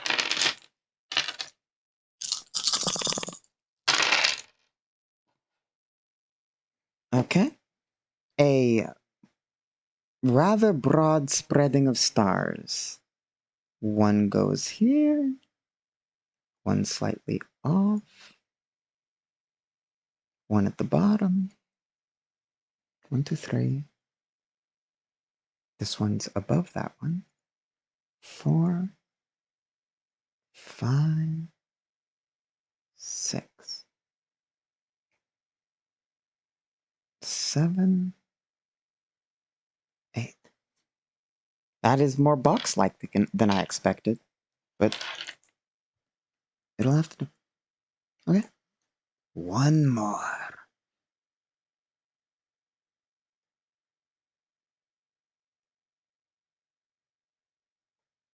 9. So we grab another die.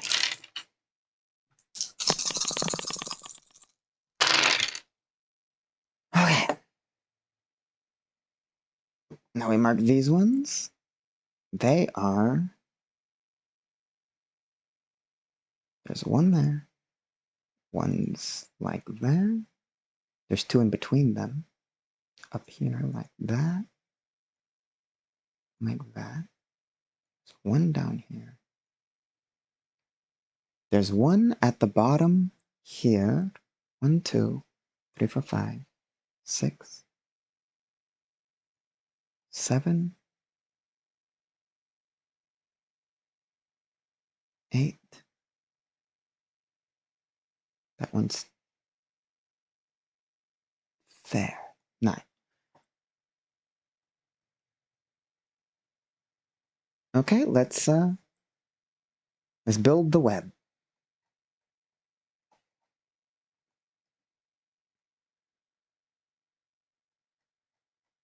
I'm thinking this one connects the... No. I told myself I wouldn't connect that one unless it was by this earlier. Because I want it to still look like a musical note.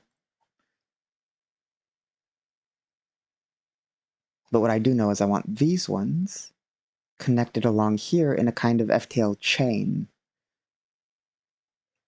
So the routes lead all the way along here. We'll connect that one there. That one will also connect there. Make a little triangle. These ones can also be a triangle. I'm not going to connect those. I like the idea of a bit of a chain. Then we'll connect that.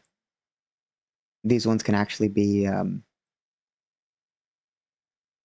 triangularly connected.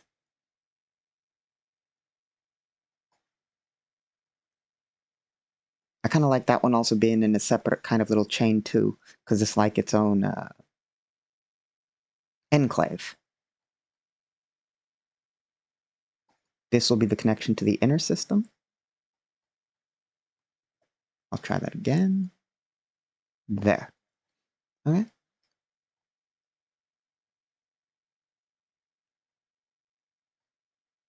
We'll connect that there.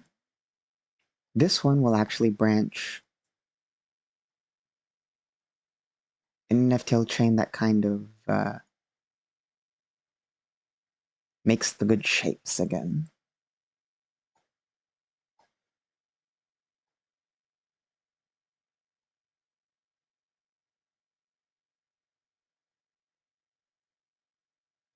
And this system, we've just decided is a hub. Okay.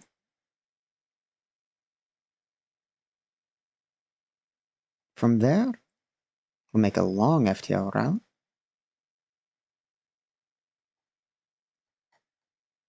And we'll just kind of connect all of these areas together.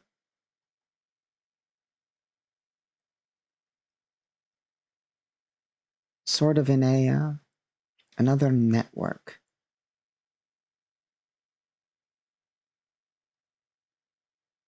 There.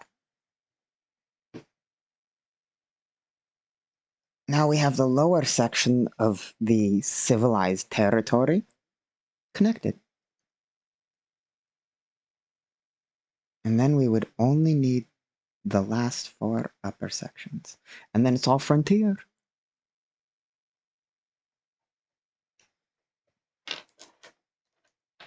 And then it's the other sectors. I ain't gonna work on no other sectors, though, like, nah. Focusing on detail in one sector.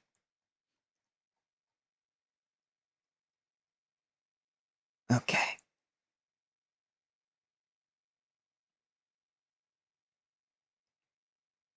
Let's roll 7, 9. Start with the 9, then we'll go to the 7. Because I already have 9 dice picked out.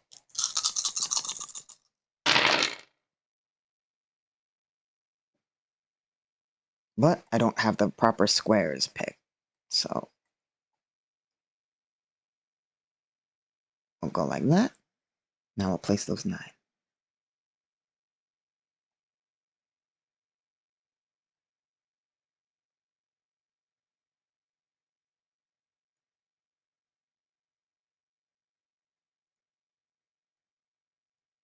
One, 2, 3, 4, 5, 6, 7. 1, 2, 3, 4, 5, 7. Those 2 are in the lower. 8, 9. There we are. And the other one was 7. So we drop 2 die. Grab the others.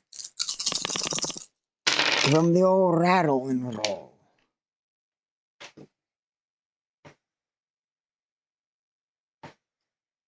Then we 1, 2, 3. There we are.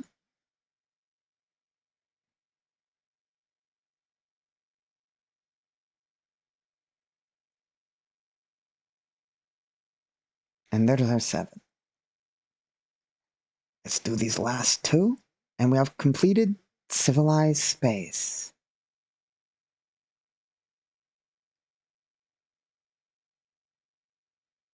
Seven. 10. We have 7. Okay. We're good.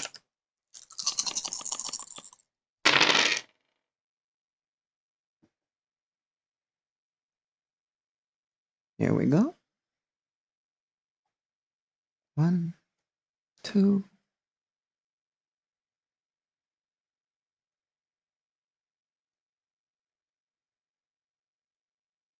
Placing them. There's one there, one there. And that's 7. And then the last one.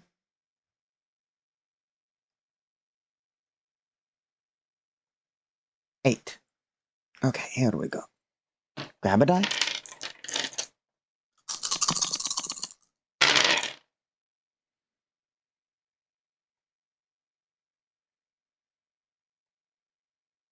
One, 2.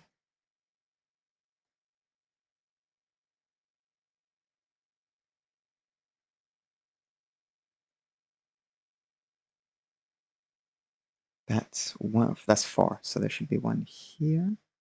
1, 2, 3, 4, 5, 6.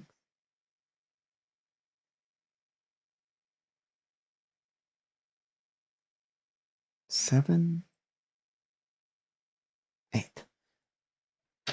Now we just need to collect the lanes. Get properties.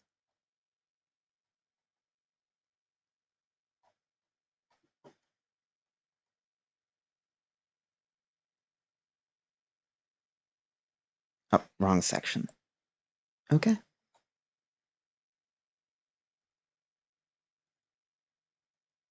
Now we just make those triangles.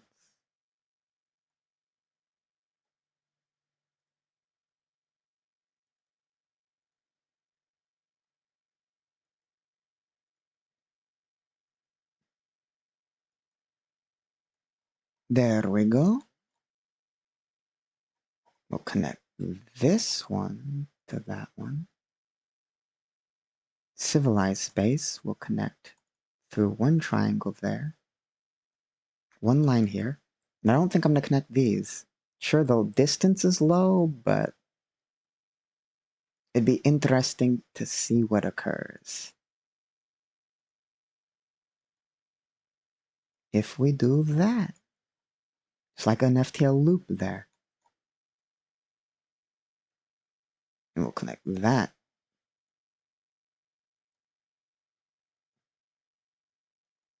Theoretically, people could make more lanes. Like, there's the tech to make more lanes, but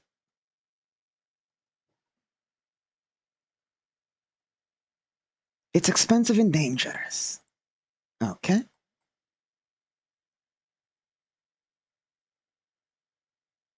We'll make this a triangle between there. We'll leave that one like disconnected from it. Don't know why. We'll actually connect this to there. We won't connect those two.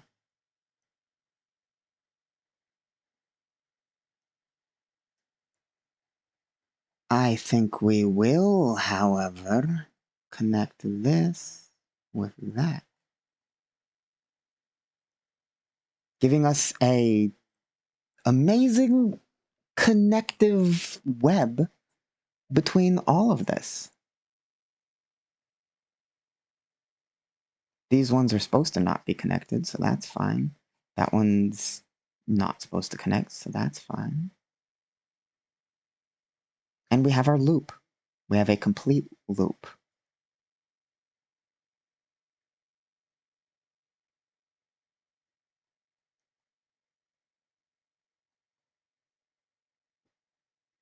There we go. I didn't want that one connected, so that's fine. We have the beginnings. Well, we have the entire core of the sector. All that's left is the exterior, but we don't need to do the exterior right now. We can work on civilization and some of the exterior, given the little bits that extend out into it.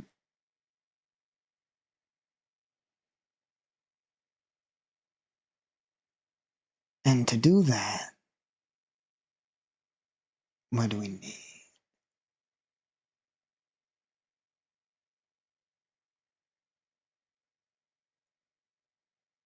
just to place planets. And then comes all the other simulations. But we have the beginnings of a very good area. I mean, we started, like, this entire project with just the core four that we generated, like, I generated a long time ago for a campaign, the, like, core area. But now, we have the entire section, and it's just so good. I love the FTL connections. Compared to, like, a complete sector, sure, it's complete. But ain't no FTL, like, the FTL gives it just this look, as does the background images used. That I actually did useful thing with and named them. The high tier systems, the mid tier systems, and the military patrol limit. Okay. So we've gone everything basically in the military patrol limit.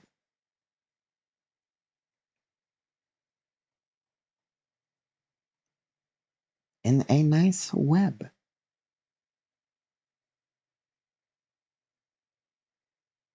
So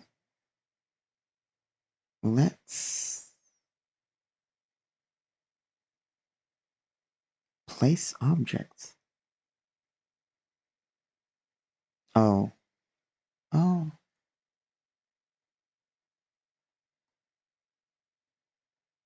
I am sorry. I realized the reason my energy is going down is because I have not had my 4 o'clock coffee.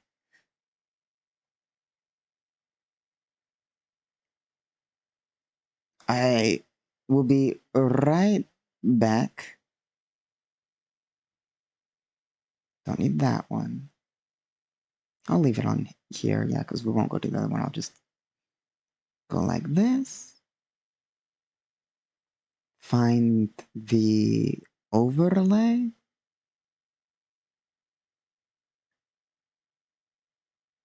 Change the banner. There we go.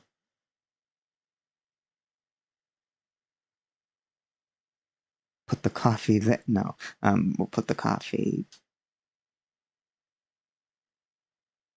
there. And then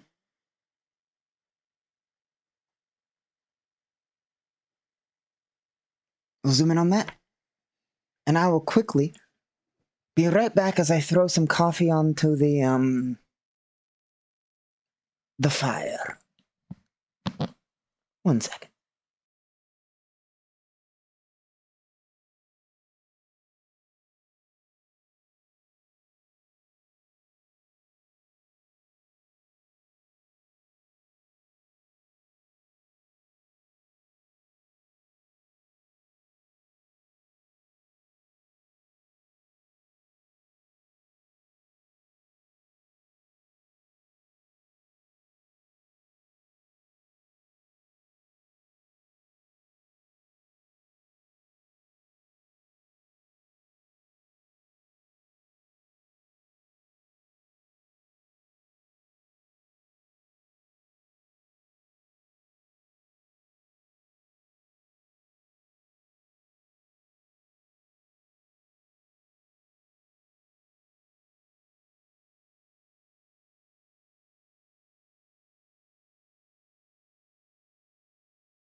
Okay. Sorry about that. Was just grabbing coffee. There we go.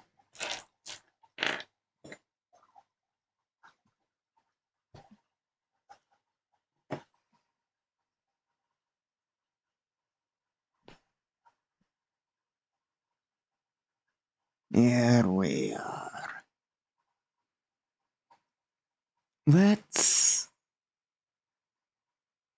work on that city because we have the inner sectors complete. Let's build some more city.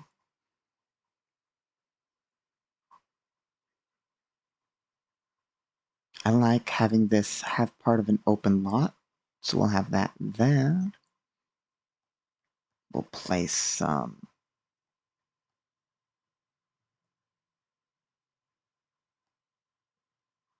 thing like that.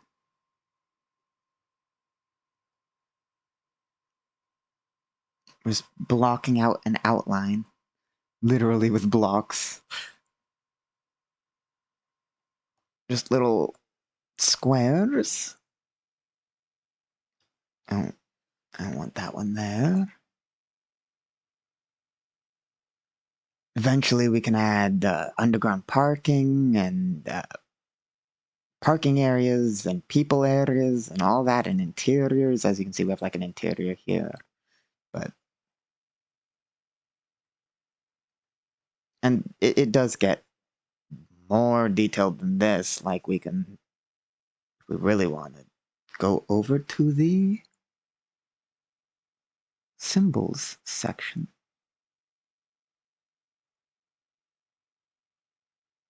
and place chairs and tables, but that will just take up space. I don't even know if we're going to build that area, so we'll make some more areas. Just block out the entire area first.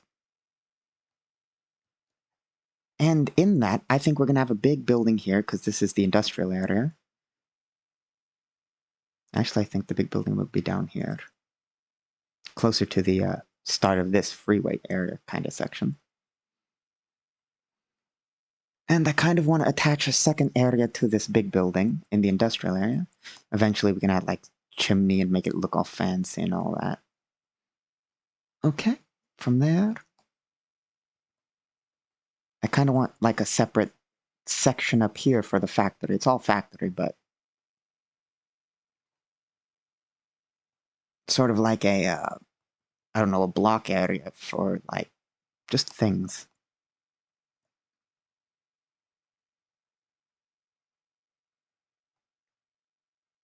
I'm giving it some space between the edge because I'm thinking about placing a like fencing kind of thing around it. But I should put the sidewalk in. That one's important. So we put the sidewalk in. Oh, I also gotta.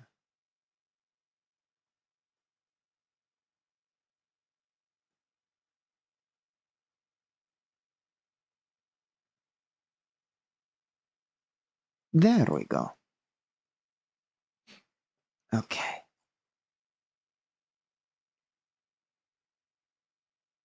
We'll put a row of 3 of these. Don't know what they are, but they look nice there. We'll put one away from them. Kind of like that. We're gonna leave a huge open area. We're gonna put a entrance area over here. Meaning we're gonna put like, I need to see the grid. That should be like an office. Not an office, but like a security point.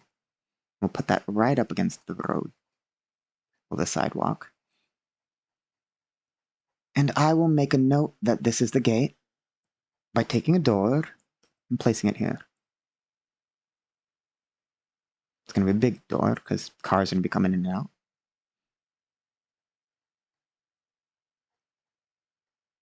Everything else around that will be fence. Do I have any spheres? Um, Let me check the mapping.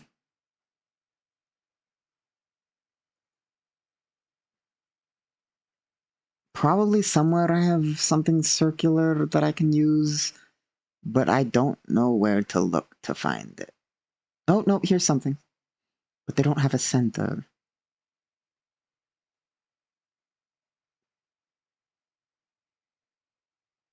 I have empty, like, rings. So, my plan is to use a hexagon. Rumor has it that hexagons are the bestagons. Okay, we'll place one of those. We'll place 3 of them, actually. Or two. Sort of like, we'll make sure they're snapped to grid. Sort of like some sort of silo over here. Or should I have 3 in kind of a pattern like that? I'm thinking 3. Okay. I like the open area, but it seems just a bit too open. Well, it won't. Because, theoretically, if I do work on this, even in more detail, we can have like a construction parking area. Construction and parking and all that. For like heavy equipment. In which case it won't be so empty, I don't think. Do I have a spare car? I could scale it if I have a spare car. I do. I actually have an easy to access one. Give me a second. I saved it under a different section.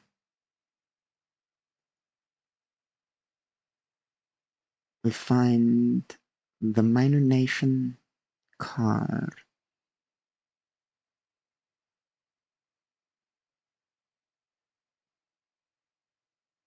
Well, it's actually a military vehicle, it's not a car, but it'll have to do.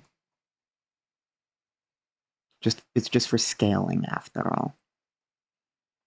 Make it colossal. Nope, not that big. It would be gargantuan? That big, yeah. That's how big a average car would be. Because it's about 20 feet by 10 feet, which is the average of a car, I think. Pretty sure. Then we can turn the car. Do all sorts of stuff like that. Okay. So. It does have enough room from the gate. That's fine. The gate could be larger. In fact, let's make the gate larger. Because I want it to be like one could go in and one could go out. Yeah, okay. So the gate's good now. And if we have a row of these, it would cover an area. Yes.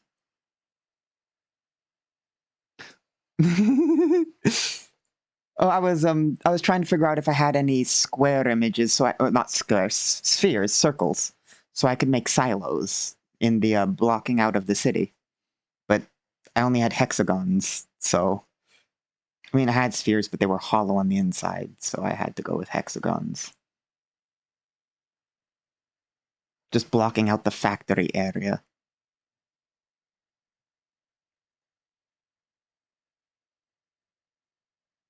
I'm not sure how you would make a circle with squares. I mean, I guess if you use the advanced rotation features, you could, but that'd be placing a lot of objects, and MapTool's memory would get mad. Let's see. I was just using a car to see how many vehicles I could fit if I make this a parking lot. This one would be reserved for trucks and such using the silos.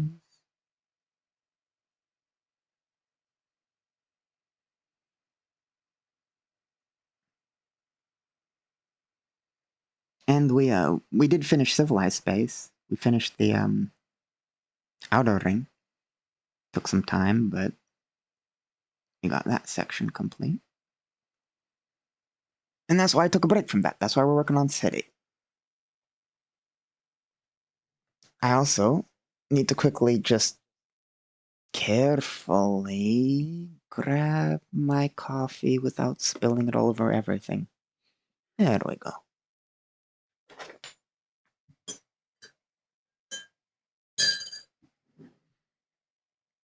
I should probably move my dice box there. That way I can slide my coffee there. Further away from the electronics of the computer.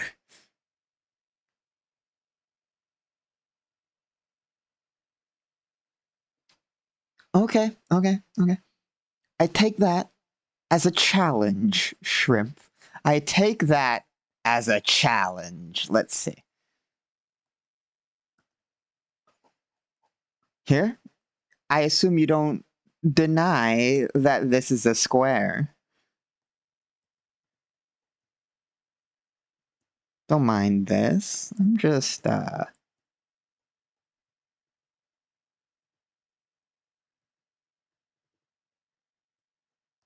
placing some squares. Don't worry about it. Just, Map Tools is gonna detonate. But it's worth it.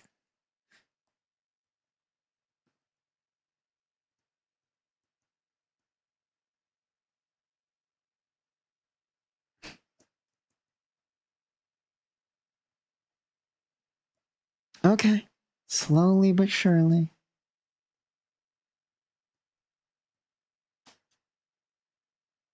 This one's not lined up.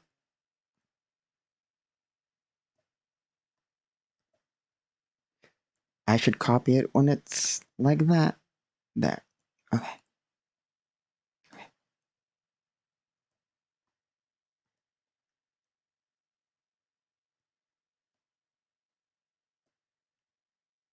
Almost there.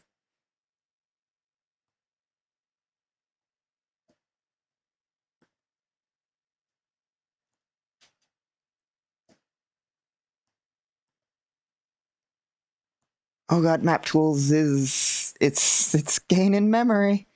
Okay.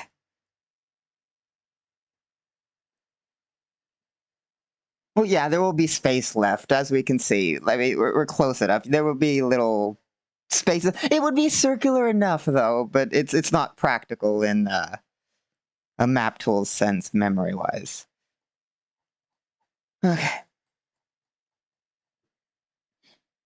Let's see. What kinds of buildings should I put? Okay. First, let's just make some notes. This is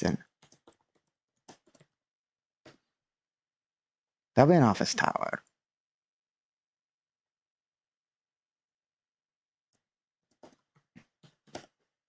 That's various. Don't know what that is yet. Unless anybody has any suggestions. This is various.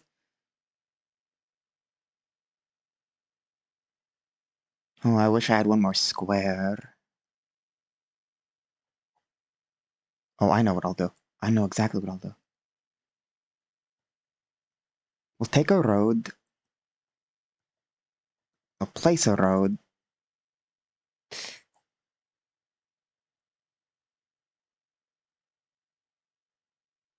We'll separate those two.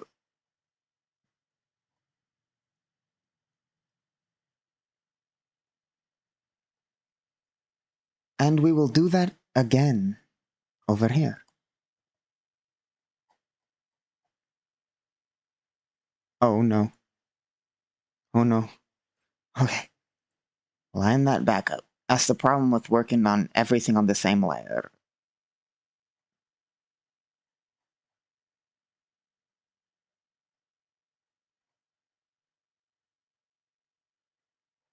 We go like that. And we're gonna make this an arcology interior. It'll be a 4x4 arcology. And to make an arcology interior, we start with two sides. And we'll build the walls as we go.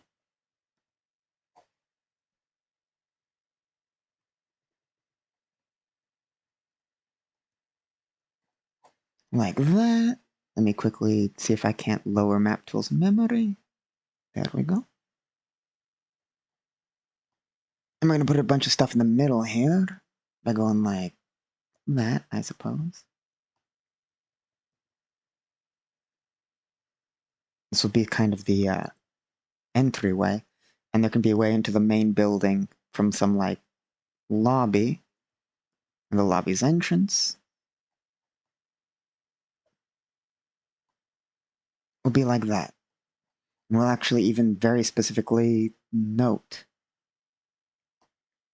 not with words though, we'll note with like that. In fact, we'll give it extra wall by lowering that by 2. There. Now we have an entrance to the arcology, but there's going to be like, it's going to connect entirely, but not on this floor. So we're going to have like entranceways to this like area behind the arcology. Sort of like a hotel central area, but less outside. Well, less with a roof over it. So we'll go like that, because I want to give there to be space to the interior, but I want it to connect. So that's the primary entrance. And this will be the back area. In order to make that, just gotta block things out more.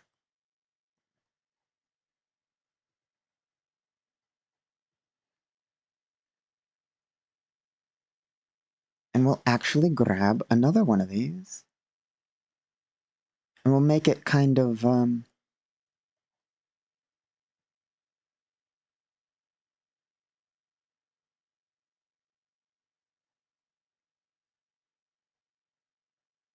even. Like, we want the interior to be...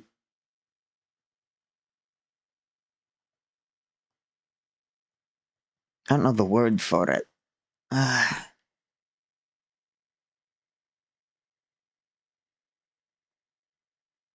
Cluttered? Not cluttered.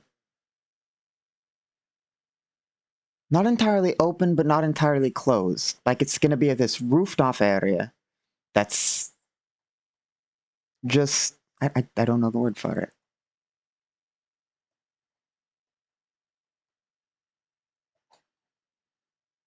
And for aesthetic purposes, let's do something wholly useless that is genuinely just aesthetic.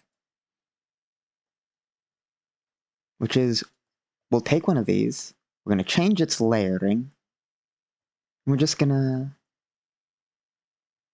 That's too light. We'll change it 55%? Yeah.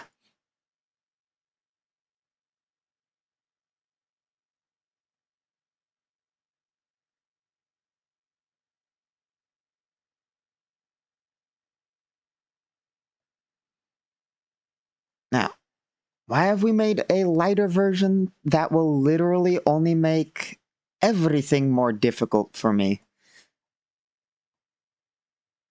Because layers.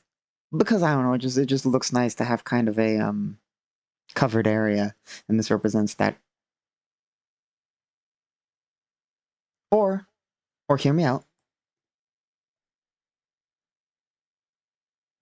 I cannot make poor choices and still do the same thing. So yeah, let's go with the one that's not a terrible idea. And by that, I mean we select the draw tool. We'll choose the token layer for ease of use. Then with the draw tool, on the token layer, all we gotta do is figure out the bounds of this area. Sorry, doing a little bit of thinking. It makes me talk slower. There we go.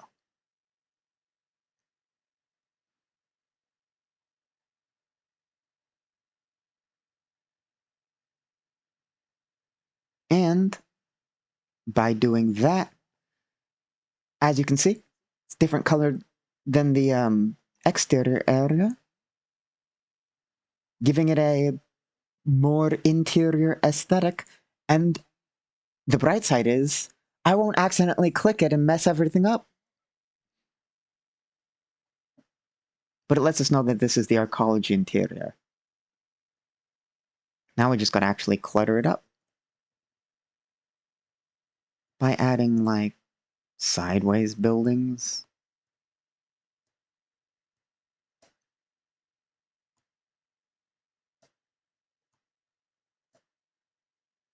There we go. We'll actually move that 2 back just for fun. We'll place one like that. Make a tight little corridor there. So, like, if somebody gets trapped in here, there's not an easy way out. Let's add a bit of space there. Nope, no, no, no, no, no, no, no. We grab one of these. Take that there. Place that there. Remove that. Go like that. Place one of these here. I prefer when the buildings are symmetrical.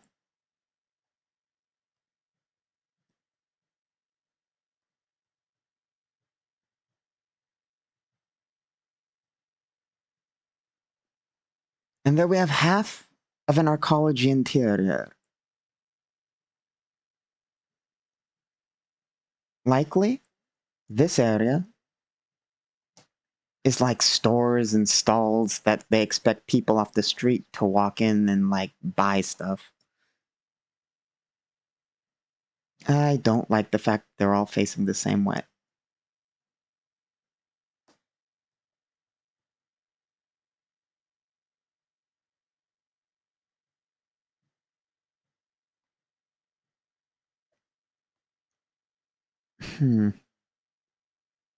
So instead, I was going to remove the other ones, but I actually like the way this is turned out like that. This one's not centered, though? Is that accurate? Yeah, it's not centered. So we'll just, oh, almost ruin everything, and then we'll fix it. There.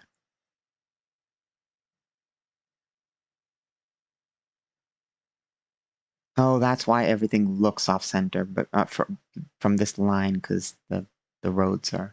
Okay. So yes, now we have an arcology interior. Let me quickly...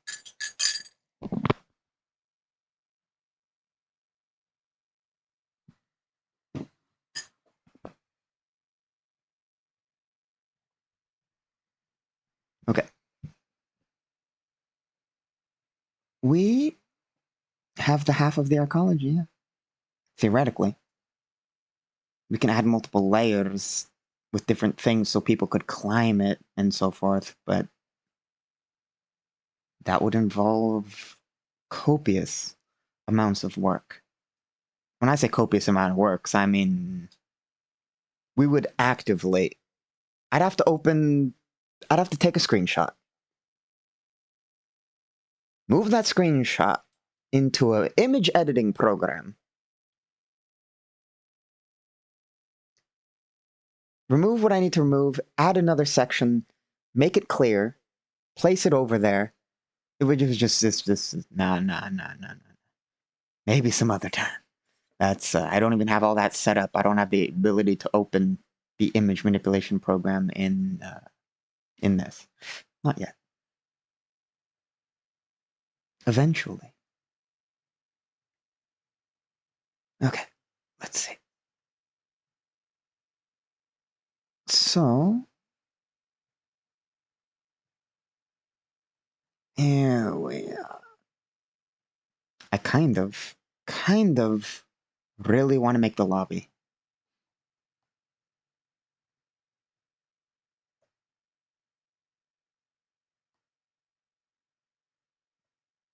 Look at that. A shorter lobby. How many squares do we need? So, we assume that's the desk. That's fine as a lobby. So we're going to need side doors, and the doors are going to lead into hallways. So we make some hallways by just changing the size of these. Hallways are too long? No, they're not. They're fine. Because we'll have offices here. Are the offices the big offices? So how can we fix that? No, they'll just be big offices. Well, one person gets a big office, one person gets a slightly smaller office.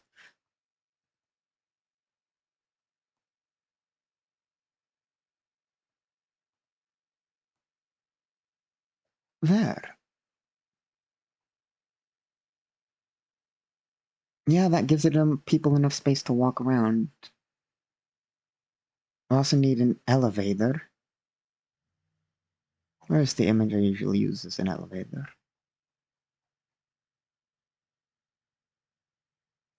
One second. Go into my mapping program.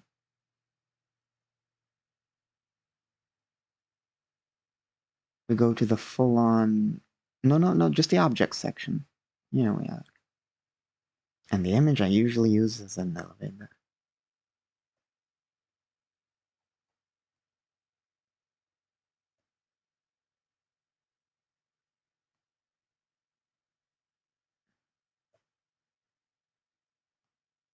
And we'll have 2 elevators. We'll have an area for the people who work here, like there and there. And that can lead to a maintenance area. We'll actually do that. We'll put a walkway behind that. And we'll even put one more.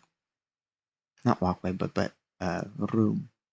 We'll put multiple rooms. Makes sense that it'd be multiple. They won't fit. There are multiple ways we can fix this. And I'm going with the lazy solution. I'm moving all that back by 1. Then I'll just move that back by 1. Mapping. There we are. Now our map works because we just simply move these back. It does ruin the entire aesthetic of there being like a sharp turn. No, it doesn't. Yes, it does. Yes, it does. We can't fix that. We're not even going to think about fixing that. That's not our problem. Gotta think like the corporate engineers that built this arcology. And they thought that's not their problem. That's only the people who live in the arcology's problem.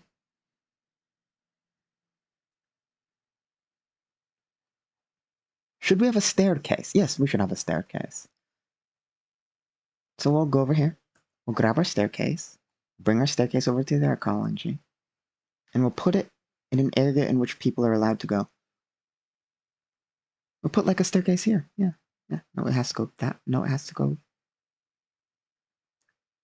there. That'll do. Because this will be like that.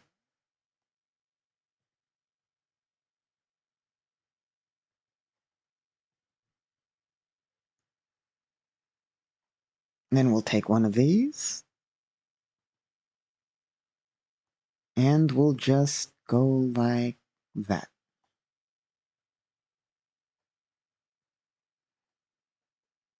So you turn the corner, go up the staircase.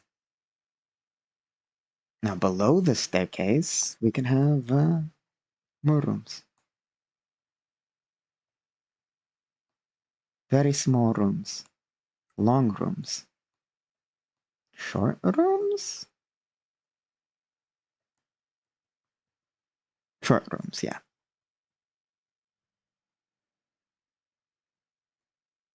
Meaning we will have to extend this walkway and this walkway. Bam. We have a hallway. We're going to eventually put doors. An entire area people can go to.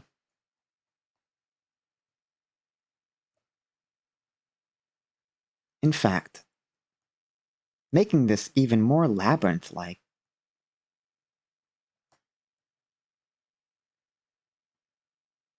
there will be a way to get to the back area, should anybody try to.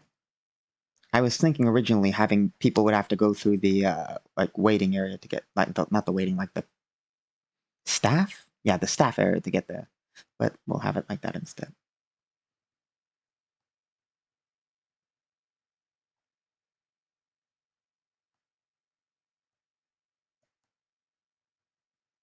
We'll put 2 big offices or buildings for some. They're like back areas. Maybe the people who work in their ecology cook there. Maybe their stores. Don't know yet. We don't need to fill every square of this. So sometimes walls are just thick. So oh no.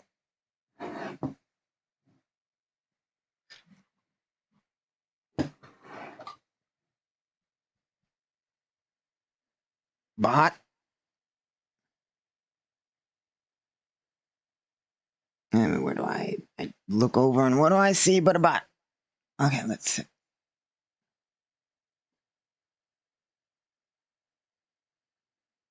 Oh god, where's the tools? Where's the tools?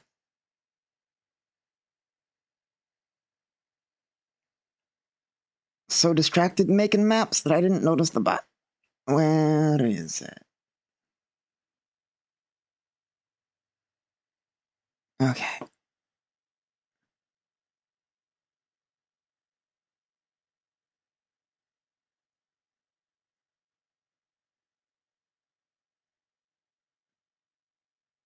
Here we are. No, where's the thing? Okay, I'll figure this out.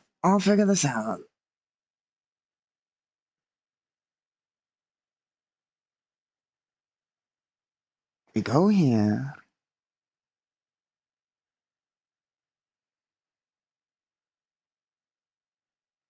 Hmm.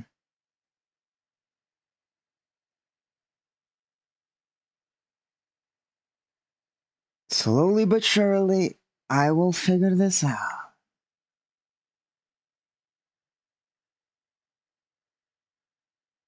That's the problem with streaming for the first time. You have to figure everything out on the fly.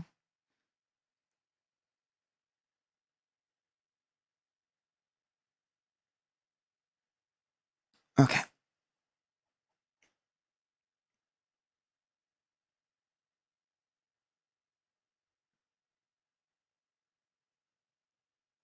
Where do I go?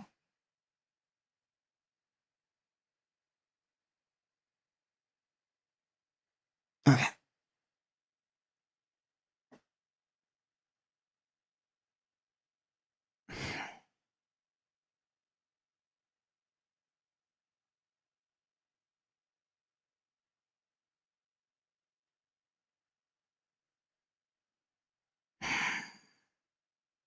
Now I'm panicking. No. Okay. Figure this out.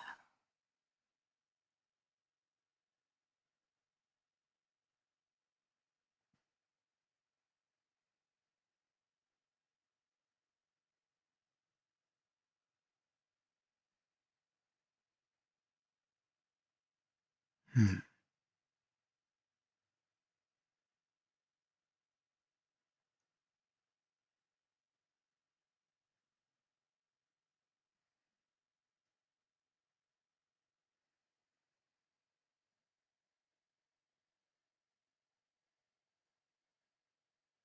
There it is.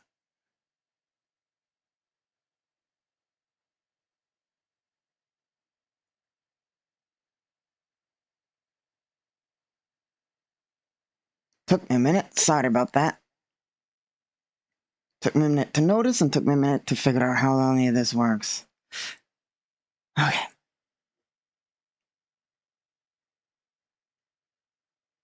Back to mapping. Let's finish this arcology.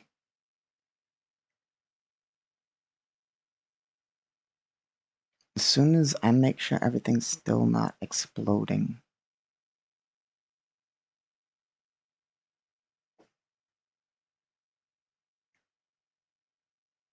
Yep, everything appears to be working.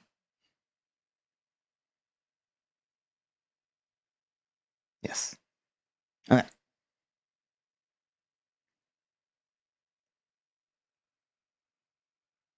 So, here we have their college. Eventually we can fill it with people.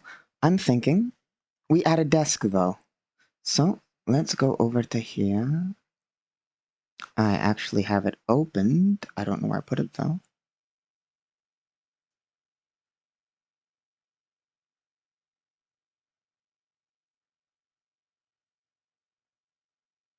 Command images, no. Personal, as in personnel, no. Planets, no. Furniture, that's what we're looking for. So let's grab a desk, place a desk, change that desk to an object. No, I chose background. No, I chose object, I did it right. Size, free size that. Snap that to grid. Realize that it's only doing it in increments of 2, and that makes everything real difficult. So we change that to background, because background images snap wherever you want them to. So we go like that. That will only mean selecting the background will be difficult, but we just go like that, copy that, paste that, bam. Now, doors. Doors, we go like that. So there'll be a door there, door there, door there. Make it that size. Move that there. And bam, lobby, complete. Well, other than a person. Generic person. Right? So we go over here. We find our generic people. There's 3 of them. Grab a d6. Roll it. 1 divided by 2 is nothing. So we grab this guy. He will work there. There you go. People come in here. But you know what people need? People need a place to sit. So let's give them a place to sit. By going over to the images, we luckily are already on furniture. Let's just grab a little sofa. Change that to a object. Change that object to large. Rotate. Place. Bam. Bam. That's where people sit. People come in. They deal here. They sit there. Easy. Okay. Now offices. Offices need doors. Doors that are small. So we'll make that 1 square. Move it there. Move it there. Bam. Bam. Doors. There needs to be a door here. Copy that. Paste that there. This is the mapping bit that's far faster. Because I don't need to think about where things are. I already have an idea where everything should be and is. So we just do a lot of copying and pasting of doors. Just for even's sake, making that one large. Make that one large, and that one large. There. This one's gonna have a small door, because it's more so an office. I think? No, because I wanted to maybe make those. So we'll put that there, there, there, there. This is a staff area, so that goes there, that goes there. Look, we've already added all the doors we need. Now, let's do something fancy. What's fancy? Easy. We go here, click here. Give it a couple of seconds. Select the right section, select the tiles, select a blue tile. The blue tile will represent windows, and we just kind of, now a person could see into that. These are like inside shops, so we'll have that like that.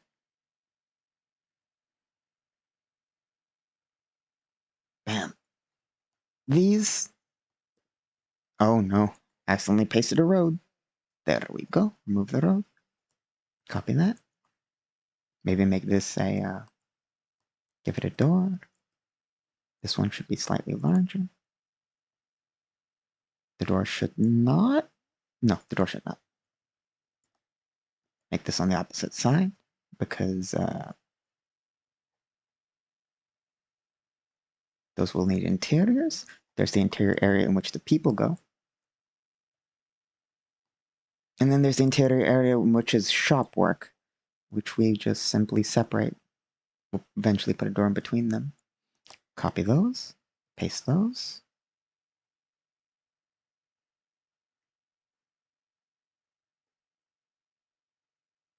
There we go. I think the back area will also be its own separate shop thing. But this one's going to be smaller, so we're going to have it like very small windows. We could even have the windows touching the door, which I think we'll do this time.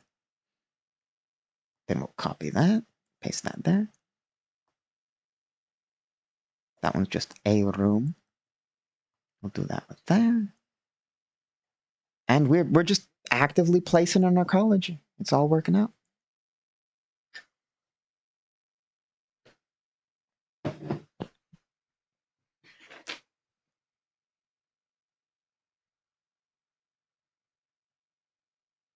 Here we are.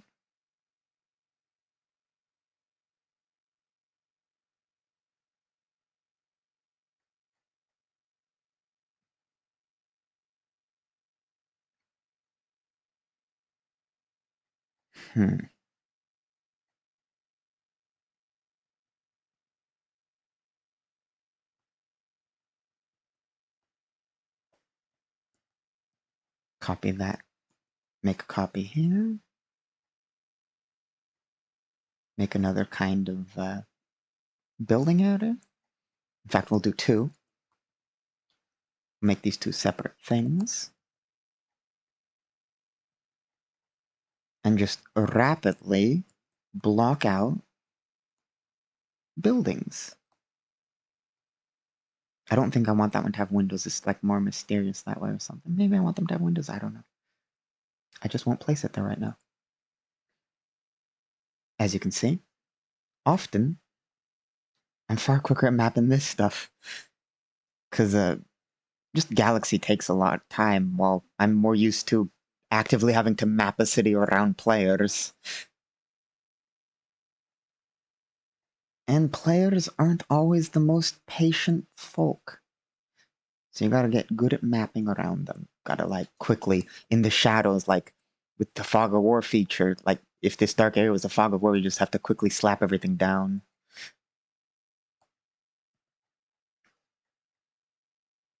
Because players never go where you expect them to. They go where it would be most inconvenient. And you gotta work with that.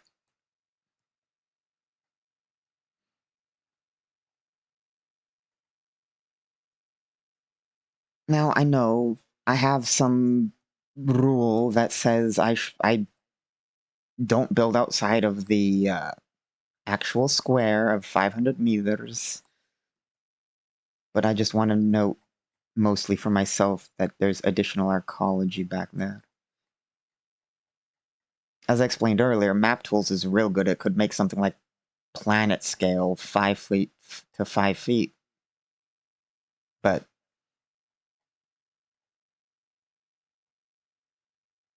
so I mean, it doesn't matter too much.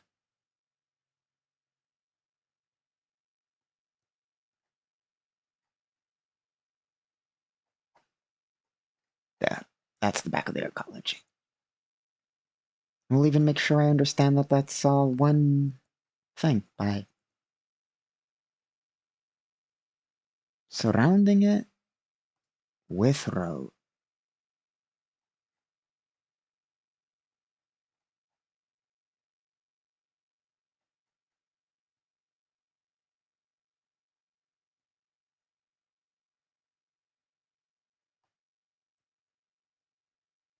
Okay. Take this last section.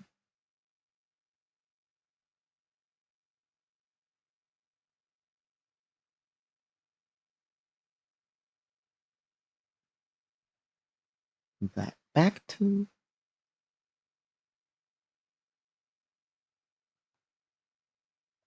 Go like so. Take one of these. Nope. I already have little singular blocks. So I'll grab one from here. Place it. Realize that it's not the right size. Cheat by doing that.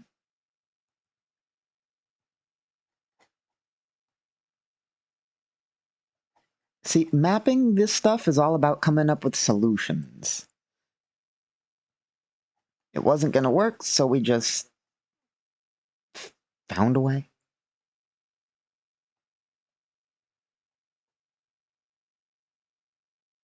Probably could edit that some other time, but now we know that this is one arcology block, while this one's a factory block. And I'll actually add a quick note.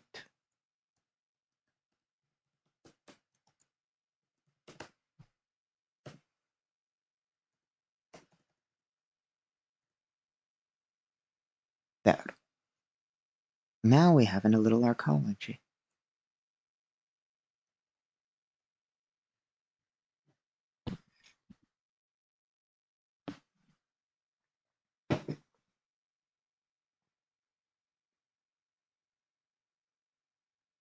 Okay. Anything else I need to check? There's one thing I need to check.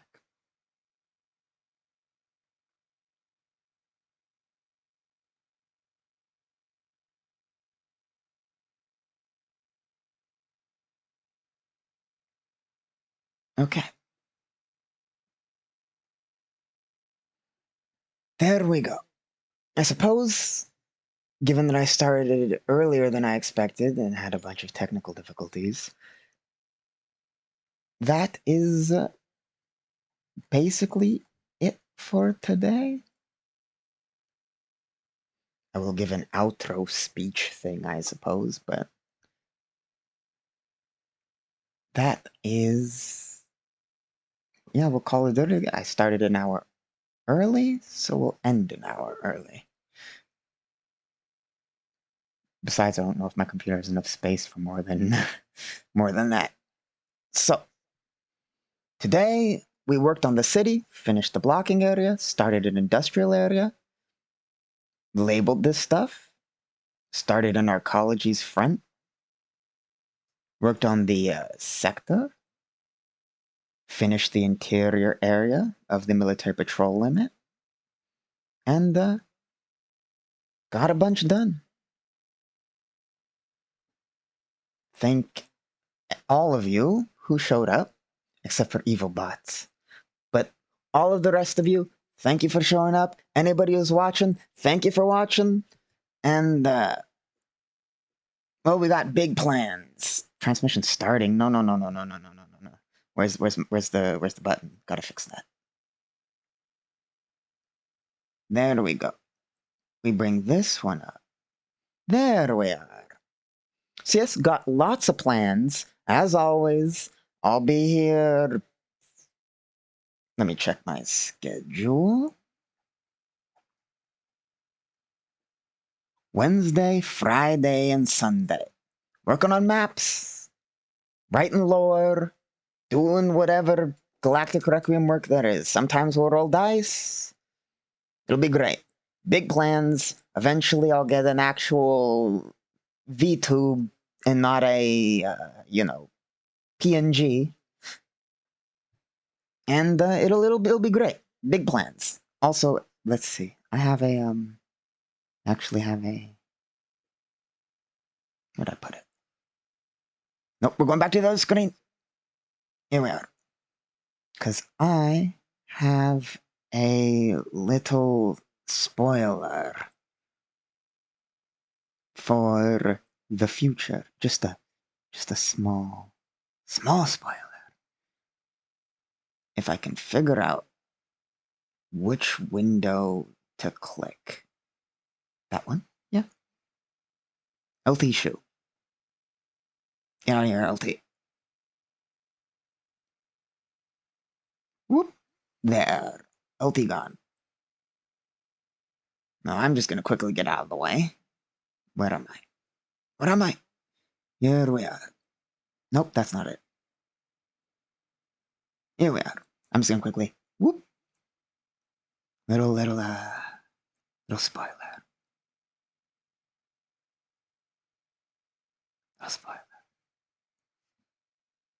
Yeah.